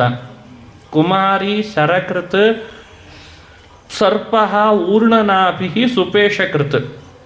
ಶರಕೃತ್ ಅಂದರೆ ಬಾಣ ಮಾಡುವವ. ಒಮ್ಮೆ ರಾಜ ಬೀದಿಯಲ್ಲಿ ತನ್ನ ಸೇನಾಬಲ ಕರ್ಕೊಂಡು ಹೊರಟಿದ್ದಾನೆ. ಎತ್ತರದಲ್ಲಿ ಕೂತಿದ್ದಾನೆ. ಎಲ್ಲರೂ ಅವನ್ನೇ ನಿರೀಕ್ಷೆ ಮಾಡ್ತಾ ಇದ್ದಾರೆ. ಭಾರಿ ಅದ್ಭುತ ರಾಜನ ವೈಭವ ಅಂತ. ಆದರೆ ಅದೇ ಬೀದಿಯಲ್ಲೇನೆ ಒಬ್ಬ ಬಾಣ ಮಾಡುವ ಬಾಣಾಕಾರ ಬಾಣವನ್ನು ಹೊರಗಲ್ಲಿಗೆ ಹಚ್ಚಿ ತಿಕ್ತಾ ಇದ್ದಾನೆ. ಎಷ್ಟು ತಿಕ್ತಿದ್ದಾನೆ ಅಂದರೆ ರಾಜ ಯಾರ ದೃಷ್ಟಿ ಎಲ್ಲರನ್ನು ನೋಡ್ತಾನೆ, ಎಲ್ಲರೂ ನನ್ನೇ ನೋಡ್ತಿದ್ದಾರೆ ಅಂತ ಅವನಿಗೆ. ಒಬ್ಬ ಇವನವು ನೋಡ್ತಾ ಇಲ್ಲ. ಸಮಸ್ಯೆ ಯಾವಾಗಲೂ ಅವರೇ ಅಲ್ಲ, ಅವಾಗಲೇ ಅಲ್ಲ. ಎಲ್ಲರೂ ತನ್ನೇ ನೋಡ್ತಿದ್ರೆ ಸಮಸ್ಯೆ ಇರಲ್ಲ. ಯಾರೊಬ್ಬ ತನ್ನ ನೋಡ್ತಿರ್ಲಿಲ್ಲಲ್ಲ ಅವನ ಮೇಲೆ ಇವನಿಗೆ ದೃಷ್ಟಿ ಹೋಯ್ತಂತೆ. ಇವ ಯಾಕೆ ನನ್ನ ನೋಡ್ತಾ ಇಲ್ಲ ಅಂತ ಇಳಿದು ಬಂದ. ಹತ್ರ ಹೋದ, ಮಾತಾಡ್ತಾ ಇಲ್ಲ ಬಾಣಾಕಾರ. ಮತ್ತಷ್ಟು ಹತ್ರ ಹೋದ, ಮತ್ತೆ ಮಾತಾಡ್ತಾ ಇಲ್ಲ. ಕೊನೆಗೆ ಆ ಬಾಣ ಮಾಡೋದು ಮುಗೀತು. ಆಮೇಲೆ ಪಕ್ಕಕ್ಕಿಟ್ಟ. ರಾಜ ಬಂದಿದ್ದಾನೆ ಅಂತ ನೋಡಿದ ಕೂಡಲೇ ಆಮೇಲೆ ಮಾತಾಡಿಸಿದ. ರಾಜ ಕೇಳ್ದ, ಅಲ್ಲ ನಾನು ಬರ್ತಿದ್ದೇನೆ ಅಂತ ಎಲ್ಲರೂ ನನ್ನೇ ನೋಡ್ತಾ ಇದ್ರು, ನೀ ಮಾತ್ರ ನೋಡ್ತಾ ಇರಲಿಲ್ಲ, ಯಾಕೆ ಅಂತ ನೋಡ್ಲಿಕ್ಕೆ ಬಂದೆ ಅಂದ. ಅದಕ್ಕೆ ಆತ ಹೇಳ್ದ, ಬಾಣ ಚೂಪ್ ಮಾಡಬೇಕಾದ್ರೆ ಯಾರು ಬಂದರೂ ನೋಡಬಾರ್ದು, ಅದಕ್ಕೆ ನಾನು ಬಾಣವನ್ನು ಚೂಪ್ ಮಾಡ್ತಾ ಮಾಡ್ತಾ ಮೈ ಮರ್ತಿದ್ದೆ, ನೀನು ನೋಡಲಿಲ್ಲ ಅಂತಂದಂತೆ. ಹಾಗೆ ನಮ್ಮ ಬದುಕಿನಲ್ಲಿ ನಾವು ಗುರಿ ಸಂಪಾದನೆ ಆಗಬೇಕಾದ್ರೆ ಯಾರು ದಾರಿಯಲ್ಲಿ ಬಂದರೂ ಕೂಡ ಅವ್ರ ಕಡೆಯಲ್ಲಿ ನಮ್ಮ ಲಕ್ಷ್ಯ ಹೋಗಬಾರ್ದು. ನಮ್ಮ ಗುರಿ ಮುಟ್ಟೋವರೆಗೂ ಅದೇ ಥರನೇ ಇರಬೇಕಂತೆ. ಅದನ್ನು ಪಾಠ ನಾನು ಬಾಣಾಕಾರನಿಂದ ಕಲಿತೆ. ಹೀಗೆ ಮನುಷ್ಯನಿಗೆ ಒಂದೊಂದರಿಂದ ಒಂದೊಂದು ಪಾಠ ಅಂತಾರೆ. ಸರ್ಪದಿಂದ ಪಾಠ ಕಲಿತೆ. ಸರ್ಪ ಅಂದರೆ ಹಾವು. ಯಾವತ್ತೂ ಮನೆ ಕಟ್ಟಲ್ಲ, ಮನೆಯೇ ಕಟ್ಟಲ್ಲ. ಮತ್ತು ಎಲ್ಲಿ ವಾಸ ಮಾಡ್ತದೆ? ಗೆದ್ಲು ಕಟ್ಟಿರ್ತದಂತೆ ಮನೆ. ಇದು ಹೋಗಿ ಅಲ್ಲಿ ಸೇರ್ಕೊಂಡ್ಬಿಡ್ತದೆ. ಸಾಕಲ್ಲ, ನಾನು ಯಾಕೆ ಕಟ್ಟಬೇಕು ಅಂತದಂತೆ. ಗೆದ್ಲು ಕಟ್ಟಿದ ಮನೆಯೇ ಹುತ್ತ. ಪ್ರತ್ಯೇಕ ಹಾವು ಕಟ್ಟಿಸಿದ್ದಲ್ಲ ಅದು. ಹಾವಿಗೆ ವಾಸಕ್ಕಾಗಿಬಿಡ್ತದೆ. ಇದು ನಮಗೊಂದು ಭಾಗವತ ಪಾಠ ಹೇಳ್ತು ಅಂದ. ಗೃಹಾರಂಭೋ ಹಿ ದುಃಖಾಯ ವಿಫಲಶ್ಚಾಧ್ರುವಾತ್ಮನಃ. ಮನುಷ್ಯ ಅರ್ಧ ಜೀವನ ಯಾವುದರಲ್ಲಿ ಇಟ್ಟಿದ್ದಾನೆ ಗೊತ್ತೋ? ಮನೆ ಕಟ್ಟಿಸ್ಲಿಕ್ಕೆ ಶುರು ಮಾಡ್ತಾನಲ್ಲ, ಶುರುನೂ ಮಾಡೋದು ಬೇಡ, ನಾನೊಂದು ಮನೆ ಕಟ್ಟಿಸ್ಬೇಕು ಅಂತಿರ್ತಾರೆ ಭಾಳ ಜನ. ಅಲ್ಲ, ನಿಮ್ಮನ್ನು ಹಿಡಿದು ನನ್ನೂ ಹಿಡಿದೇ ಹೇಳ್ತೀನಿ, ನನ್ನ ಒಂದು ಮನೆ ಕಟ್ಟಿಸ್ಬೇಕು ಹಿಂಗೆ ಅನ್ಕೊಂಡೇ ಅರ್ಧ ಲೈಫ್ ಕಳೆದಿರ್ತೇವಂತೆ. ಇನ್ನು ಕಟ್ಟಿಸ್ಲಿಕ್ಕೆ ಶುರು ಮಾಡಿದ್ರಂತೂ ಪೂರ್ಣ ಮುಗದೇ ಹೋಯಿತು ಅಂತ ಅರ್ಥ. ಒಂದು ಕಟ್ಟಿಸ್ಲಿ ಸಾಕು. ಅದರಲ್ಲಿ ಹೇಳ್ತಾರಲ್ಲ, ಈ ಮದುವೆ ಮಾಡಿ ನೋಡು, ಮನೆ ಕಟ್ಟಿ ನೋಡೋದು. ಭಾಗವತದಲ್ಲೇ ಹೇಳಿದಂಥ ವಿಚಿತ್ರವಾದ ಅದ್ಭುತವಾದ ಮಾತು. ಅಂದರೆ ಅದಕ್ಕಾಗಿ ಮನುಷ್ಯ ತನ್ನ ದೇಹವನ್ನು, ಮನಸ್ಸನ್ನು, ಹಣವನ್ನು ಎಷ್ಟು ವ್ಯಯ ಮಾಡ್ಕೊಳ್ತಾನೆ, ಅಷ್ಟು ವ್ಯಯ ಸ್ವಲ್ಪ ಆದರೂ ಭಗವಂತನ ಕಡೆಗಿಟ್ಟಿದ್ರೆ ಇಷ್ಟೊತ್ತಿಗೆ ಅವನು ಇನ್ನೇನೋ ಆಗಿಬಿಡ್ತಿದ್ದ ಅಂತದೆ ಭಾಗವತ. ಹೀಗಿಂಥ ಪಾಠಗಳೆಲ್ಲ ಸರ್ಪದಿಂದ ಕಲಿತೆ. ಇಂಥ ಪಾಠಗಳು ಹೇಳುವಾಗ ಮೊನ್ನೆ ಒಬ್ಬರು ಹೇಳಿದರು, ಆಚಾರ್ಯ ಇದನ್ನು ನಾವು ಮೊದಲೇ ಕಲ್ತೇವೆ ಅಂದರು ಅವರು. ಅಂದರೆ ಇನ್ಯಾರೋ ಕಟ್ಟಿದ ಮನೆ ಒಳಗೆ ನಾವು ಸೇರ್ಕೊಳ್ಳೋ ತಾನೆ ಹಾವಿಂದು ಪಾಠ ನೀವು ಹೇಳಿದ್ದು ಅಂದರು. ಆ ಮನುಷ್ಯನಿಗೆ ಪ್ರಕೃತಿಯಲ್ಲಿ ದೋಷ ಗುಣಗಳು ಸಂಕೀರ್ಣವಾಗಿವೆ. ತಗೊಳ್ಳೋದು ಯಾವ್ದು ತಗೋತಿದ್ದಾನೆ ಅಂದರೆ ದೋಷವನ್ನು ಬೇಗ ಕಲ್ತು ಬಿಡ್ತಾನೆ. ಇದೇ ಸಮಸ್ಯೆ. ಸಂಕೀರ್ಣವಾದ ಗುಣದೋಷಗಳು ಪ್ರಕೃತಿಯಲ್ಲಿದ್ದರೂ ನೀನು ಬುದ್ಧಿವಂತನಾಗಿ ಗುಣವನ್ನು ಮಾತ್ರ ಗ್ರಹಿಸೋ ಆಗು ಅಂತ ಹೇಳೋದೇ ಭಾಗವತದ ಉದ್ದೇಶ. ಹಾಗಾಗಿ ಇನ್ನೊಬ್ರು ಕಟ್ಟಿದ್ದನ್ನು ನೀನು ತಗೊಳ್ಳೋ ಅಂತ ಹೇಳೋದು ಅಲ್ಲ, ನೀ ಕಟ್ಟಿಸ್ಲೇಬೇಡ ಮನೆ ಅಂತ ಹೇಳೋದು ಅಲ್ಲ. ಏನಿದೆ ಅದರಲ್ಲಿ ಒಂದಿಷ್ಟು ಸಾಧನೆ ಮಾಡ್ಕೊಂಡು ಹೋಗೋ ಅನ್ನೋ ಕಳಕಳಿ ಭಾಗವತಕ್ಕಿದೆ ಅನ್ನೋದನ್ನು ನಾವು ಚೆನ್ನಾಗಿ ಅರ್ಥೈಸ್ಕೊಳ್ಬೇಕು. ಸರ್ಪ ಊರ್ಣನಾಭಿ ಸುಪೇಶಕೃತ್. 23, 24ನೇ ಗುರು. ಊರ್ಣನಾಭಿ ಅಂತಂದರೆ ಅದೊಂದು ಹುಳ, ಅಂದರೆ ಈ ರೇಷ್ಮೆ ಹುಳ ಅಂತಂತಾರೆ. ರೇಷ್ಮೆ ಹುಳದ ಸ್ವಭಾವ ತನ್ನ ಬಾಯಲ್ಲಿದ್ದಂಥ ಎಲ್ಲ ನೊರೆ ನೊರೆಯನ್ನು ಲೋಳೆ ಲೋಳೆಯಾಗಿ ಹೊರಗೆ ತೆಗೆದು ಎಷ್ಟೆಲ್ಲ ದೊಡ್ಡ ಬಲೆ ಥರ ಕಟ್ತದೆ. ಒಂದಿಷ್ಟು ಸಮಯ ಆಟ ಆಡ್ತದೆ, ಆಮೇಲೆ ಬೇಡ ಅಂತ ಅನಿಸಿದ ಕೂಡಲೇ ಅದನ್ನೆಲ್ಲ ಬಾಯಲ್ಲಿ ಹಾಕ್ಕೊಳ್ತದಂತೆ. ಇದೇನು ಪಾಠ ಹೇಳ್ತು ಅಂದ. ಅದಕ್ಕೆ ಆ ಅವಧೂತ ಅಂತಾನೆ, ಏನು ಕೇಳ್ತಿ, ಇದರಲ್ಲಿ ಪಾಠ ಎಷ್ಟಿದೆ ನೋಡಿ. ಆ ಭಗವಂತನು ಈ ಊರ್ಣನಾಭಿ ಇದ್ದಾಗಿದ್ದಾನೆ ಅಂತಂದ. ಹೇಗಿದ್ದಾನೆ? ಊರ್ಣನಾಭಿ ತಾನೇ ತನ್ನ ಹೊಟ್ಟೆ ಒಳಗಿರುವ ನಮ್ಮನ್ನೆಲ್ಲ ಹೊರಗೆ ತೆಗೆದ ಸೃಷ್ಟಿ ಮಾಡಿದ. ಸಾಕನಿಸಿದಾಗೆಲ್ಲ ಮತ್ತೆ ಹೊಟ್ಟೆ ಒಳಗೆ ಹಾಕ್ಕೊಳ್ತಾನೆ. ಇದನ್ನು ನಾನು ಅದನ್ನು ನೋಡೇ ಕಲಿತೆ ಅಂದ. ನಾನು ಯಾಕೆ ಯೋಚನೆ ಮಾಡಬೇಕು? ತದಲಂ ಬಹುಲೋಕ ವಿಚಿಂತನಯ ಪ್ರವಣಂ ಕುರು ಮಾನಸ ಮೀಶಪದೇ ಯಥೋರ್ಣನಾಭಿ ಸೃಜತೆ ಗೃಹತೆ ಚ ಅಂತ ಉಪನಿಷತ್ನಲ್ಲಿಯೂ ಈ ಮಾತು ಬರ್ತದೆ. ಊರ್ಣನಾಭಿಯ ಉದಾಹರಣೆ. ಇದನ್ನು ತಿಳಿದೆ ಕೊನೆಯ ಪಾಠ ಸುಪೇಶಕೃತ, ಪೇಶಸ್ಕೃತ ಅಂತ ಒಂದು ಕ್ರಿಮಿ. ಆ ಪೇಶಸ್ಕೃತ ಕ್ರಿಮಿಗೆ ವಿಚಿತ್ರ ಶ್ಯಾಮಾಕ ಅಂತ, ಪೇಶಸ್ಕೃತ ಶ್ಯಾಮಾಕ ಇವುಗಳನ್ನು ನೆನಪಿಟ್ಕೊಳ್ಬೇಕು. ಅದರದ್ದೆಲ್ಲ ಏನೆಲ್ಲ ವಿಚಿತ್ರ ಅನ್ನೋದು ಗೊತ್ತಿಲ್ಲ ಇವತ್ತು ನಮಗಷ್ಟು ಸುಲಭ. ಎಲ್ಲಿ ಯಾರು ಹುಡುಕ್ತಾರೋ ಗೊತ್ತಿಲ್ಲ. ಹುಡುಕ್ಬೋದು, ಯಾರಾದರೂ ಗೂಗಲ್ ಸರ್ಚ್ ಮಾಡಿ ನೋಡ್ಬೇಕು. ಇವೆಲ್ಲ ಎಂಥೆಂಥ ಅದ್ಭುತ ಇದೆ ನೋಡಿ ಭಾಗವತ. ಈ ಪೇಶಸ್ಕೃತಿಗೆ ತನ್ನ ಸಂತತಿಯನ್ನು ಹೆಚ್ಚು ಮಾಡಿಕೊಳ್ಬೇಕು ಅಂತ ಅಪೇಕ್ಷೆ. ಗರ್ಭಧರಿಸಿ ಹುಟ್ಟಿಸುವ ಶಕ್ತಿ ಇಲ್ಲ, ಆದರೆ ನೆಲದ ಮೇಲೆ ಹರಿದಾಡುವ ಒಂದು ಕ್ರಿಮಿ ಇದೆ ಅಂತೆ. ಆ ಕ್ರಿಮಿ ಇದಕ್ಕೆ ಮಾತ್ರ ತಿಳಿತದೆ, ಇದು ನನ್ನ ಸಂತತಿಯನ್ನು ಬೆಳೆಸಬಲ್ದು ಅಂತ. ಆ ಪೇಶಸ್ಕೃತ ಏನು ಮಾಡ್ತದೆ? ಕ್ರಿಮಿಯನ್ನು ಗಟ್ಟಿ ಹಿಡಿದು ಒಂದು ಗೂಡಿನಲ್ಲಿ ಅದನ್ನು ಇಟ್ಬಿಡ್ತದೆ. ಈ ಎಷ್ಟೋ ಕಟ್ಟಿಗೆಗಳಲ್ಲಿ ಕೊರೆದಿರ್ತದಲ್ಲ ಸಣ್ಣ ಸಣ್ಣ ಒಂದೊಂದೊಂದೊಂದು ರಂಧ್ರ, ಅಲ್ಲಿ ತಂದು ಇಡ್ತದೆ ಆ ಕ್ರಿಮಿನ ಬರೀ ತಂದಿಟ್ಟು ಎಲ್ಲೋ ಹೋಗಲ್ಲ. ಅದಕ್ಕೆ ಬೇಕಾದ ಸಮಯಕ್ಕೆ ಆಹಾರವನ್ನು ಪೇಶಸ್ಕೃತ ಅನ್ನುವ ಹುಳನೇ ಕೊಡ್ತದಂತೆ ತಂದು. ಪೇಶಸ್ಕೃತಿಗೆ ರೆಕ್ಕೆ ಇದೆ, ತಂದಿಟ್ಟಂಥ ಕ್ರಿಮಿಗೆ ರೆಕ್ಕೆ ಇಲ್ಲ. ಕ್ರಿಮಿ ನೆಲದ ಮೇಲೆ ಹರಿದಾಡೋದದು. ಆದರೆ ಆಹಾರ ಒದಗಿಸ್ತಿರ್ತದೆ. ಕ್ರಿಮಿಗೆ ಭಾರಿ ಸಿಟ್ಟು ಬಂದಿರ್ತದೆ. ಇದು ಎಂಥ ದುಷ್ಟ, ನನ್ನಷ್ಟಕ್ಕೆ ನಾನು ನೆಲದ ಮೇಲೆ ಹರಿದಾಡ್ತಿದ್ದೆ, ನನ್ನನ್ನು ತಂದು ಹೋಗಿ ಗೂಡಿನಲ್ಲಿ ಬಂಧಿಸ್ತಲ್ಲ. ಆದರೆ ಏನು ಮಾಡೋಣ, ಆಹಾರ ಅಂತೂ ಸಮಯ ಕೊಡ್ತಾ ಇದೆಯಲ್ಲ ಅಂತ ಆಹಾರ ತಿಂತದೆ, ಸಿಟ್ಟು ಮಾಡ್ತಿರ್ತದೆ. ಆಹಾರ ತಿಂದು ಸಿಟ್ಟು ಮಾಡುವಾಗ ಏನಾಗ್ತದೆ, ಬರ್ತಾ ಬರ್ತಾ ಸಿಟ್ಟು ಕಡಿಮೆ ಆಗ್ಲಿಕ್ಕೆ ಶುರುವಾಗ್ತದೆ. ಆಹಾರ ಒದಗಿಸ್ತಾ ಇದೆ ಸಮಯಕ್ಕೆ ಅಂತ. ಕಡಿಮೆ ಆದ ಹಾಗೆ ತಂದಿಟ್ಟ ಪೇಶಸ್ಕೃತಿನ ಬಗ್ಗೆ ಈ ಕ್ರಿಮಿಗೆ ಒಂದು ಅನುರಾಗ ಹುಟ್ಟುಕೊಳ್ತದೆ, ಒಂದು ಅನುಕಂಪ, ಅನುರಾಗ. ಅದು ಮನಸ್ಸಿನಲ್ಲಿ ಹೆಚ್ಚಾದ ಹಾಗೆ ಕ್ರಿಮಿ ಒಳಗೆ ದೇಹದಲ್ಲಿ ಒಂದು ರೆಕ್ಕೆ ಬೆಳೀಲಿಕ್ಕೆ ಶುರುವಾಗ್ತದೆ. ಎಷ್ಟು ರೆಕ್ಕೆ ಬೆಳೀತದೆ ಅಂದರೆ, ಪೇಶಸ್ಕೃತಿನ ರೆಕ್ಕೆ ಎಷ್ಟಿರ್ತೋ ಅಷ್ಟೇ ರೆಕ್ಕೆ ಕ್ರಿಮಿಗೂ ಬೆಳೆದು ಬಿಡ್ತದೆ. ಬೆಳೆದ ಮೇಲೆ ಇದು ನನ್ನ ಸಂತತಿ ಅಂತ ಅನಿಸಿ ಅದನ್ನು ಹಾರುವಂತೆ ಮಾಡಿ ಇದು ಹಾರಲಿಕ್ಕೆ ಅಂತ ಶುರು ಮಾಡಿಬಿಡ್ತದಂತೆ. ಹೀಗೆ ಗರ್ಭಧಾರಣೆ ಇಲ್ಲದೆ, ಮೊಟ್ಟೆ ಸಂತತಿ ಇಲ್ಲದೇನೆ ವಿಚಿತ್ರವಾದ ಒಂದು ಕ್ರಿಮಿಯನ್ನು ತಂದು, ಶ್ಯಾಮಾಕವನ್ನು ತಂದು, ಪೇಶಸ್ಕೃತ್ ಅನ್ನುವಂಥ ರೆಕ್ಕೆ ಇರುವ ಹುಳ ಕ್ರಿಮಿಯನ್ನು ತನ್ನಂತೆ ಮಾಡ್ತದೆ ಅನ್ನೋ ವಿಚಿತ್ರವಾದ ಉದಾಹರಣೆಯನ್ನು ನನ್ನ ಗುರು ಇವನು ಅಂತ ಹೇಳಿಬಿಟ್ಟ ಅವಧೂತ. ನೋಡಿ, ಇದೆಲ್ಲ ಪಾಠಗಳನ್ನು ನಾವು ಅನುಸಂಧಾನ ಮಾಡಬೇಕು. ಕೀಟ ಪೇಶಸ್ಕರಂ ಧ್ಯಾಯನ್ ಕುಟ್ಯಾಂ ತೇನ ಪ್ರವೇಶಿತಃ ಯಾತಿ ತತ್ ಸಾಮ್ಯತಾಂ ರಾಜನ್ ಪೂರ್ವರೂಪಂ ಅತ್ಯಜನ್ ಅಂತ ಹೇಳ್ತಾರೆ. ಅಸಂತ್ಯಜನ್ ಇಲ್ಲಿ ಯೋಚಿಸಬೇಕು ಅಂತಾನೆ ಅವಧೂತ. ಇದು ಕೊನೆಯ ಗುರು ಅವನಿಗೆ. ಏನು ಯೋಚಿಸಬೇಕು? ನಾವು ನೀವುಗಳೆಲ್ಲ ಕ್ರಿಮಿ ಇದ್ದ ಹಾಗೆ, ಭಗವಂತ ಎಲ್ಲೆಡೆ ವ್ಯಾಪಿಸಿರುವಂಥ ಪೇಶಸ್ಕೃತ್ ಇದ್ದ ಹಾಗೆ. ನಮ್ಮನ್ನು ಭಗವಂತ ಸಂಸಾರದ ಗೂಟಿನಲ್ಲಿ ಕ್ರಿಮಿಗಳಂತೆ ಬಂಧಿಸಿ ಇಟ್ಟಿದ್ದಾನಂತೆ. ಸ್ವಲ್ಪ ಬೈದಾಡ್ತೀವಿ ದೇವರನ್ನು, ಮತ್ತು ನಾವಲ್ಲದೆ ಯಾರು ಬೈಬೇಕು ಹೇಳ್ರಿ ದೇವರನ್ನ? ಚೂರು ಬೈದಾಡ್ತೀವಿ, ಅದು ಸರಿ ಮಾಡಿಲ್ಲ, ಇದು ಸರಿ ಮಾಡಿಲ್ಲ, ನನ್ನ ಜೀವನದೊಳಗೆ ಅದೊಂದು ಕೊಡಬೇಕಿತ್ತು, ಇದನ್ನು ಕೊಡಬೇಕಿತ್ತು, ಒಂಚೂರು ಬೈದಾಡ್ಬೇಕಂತ.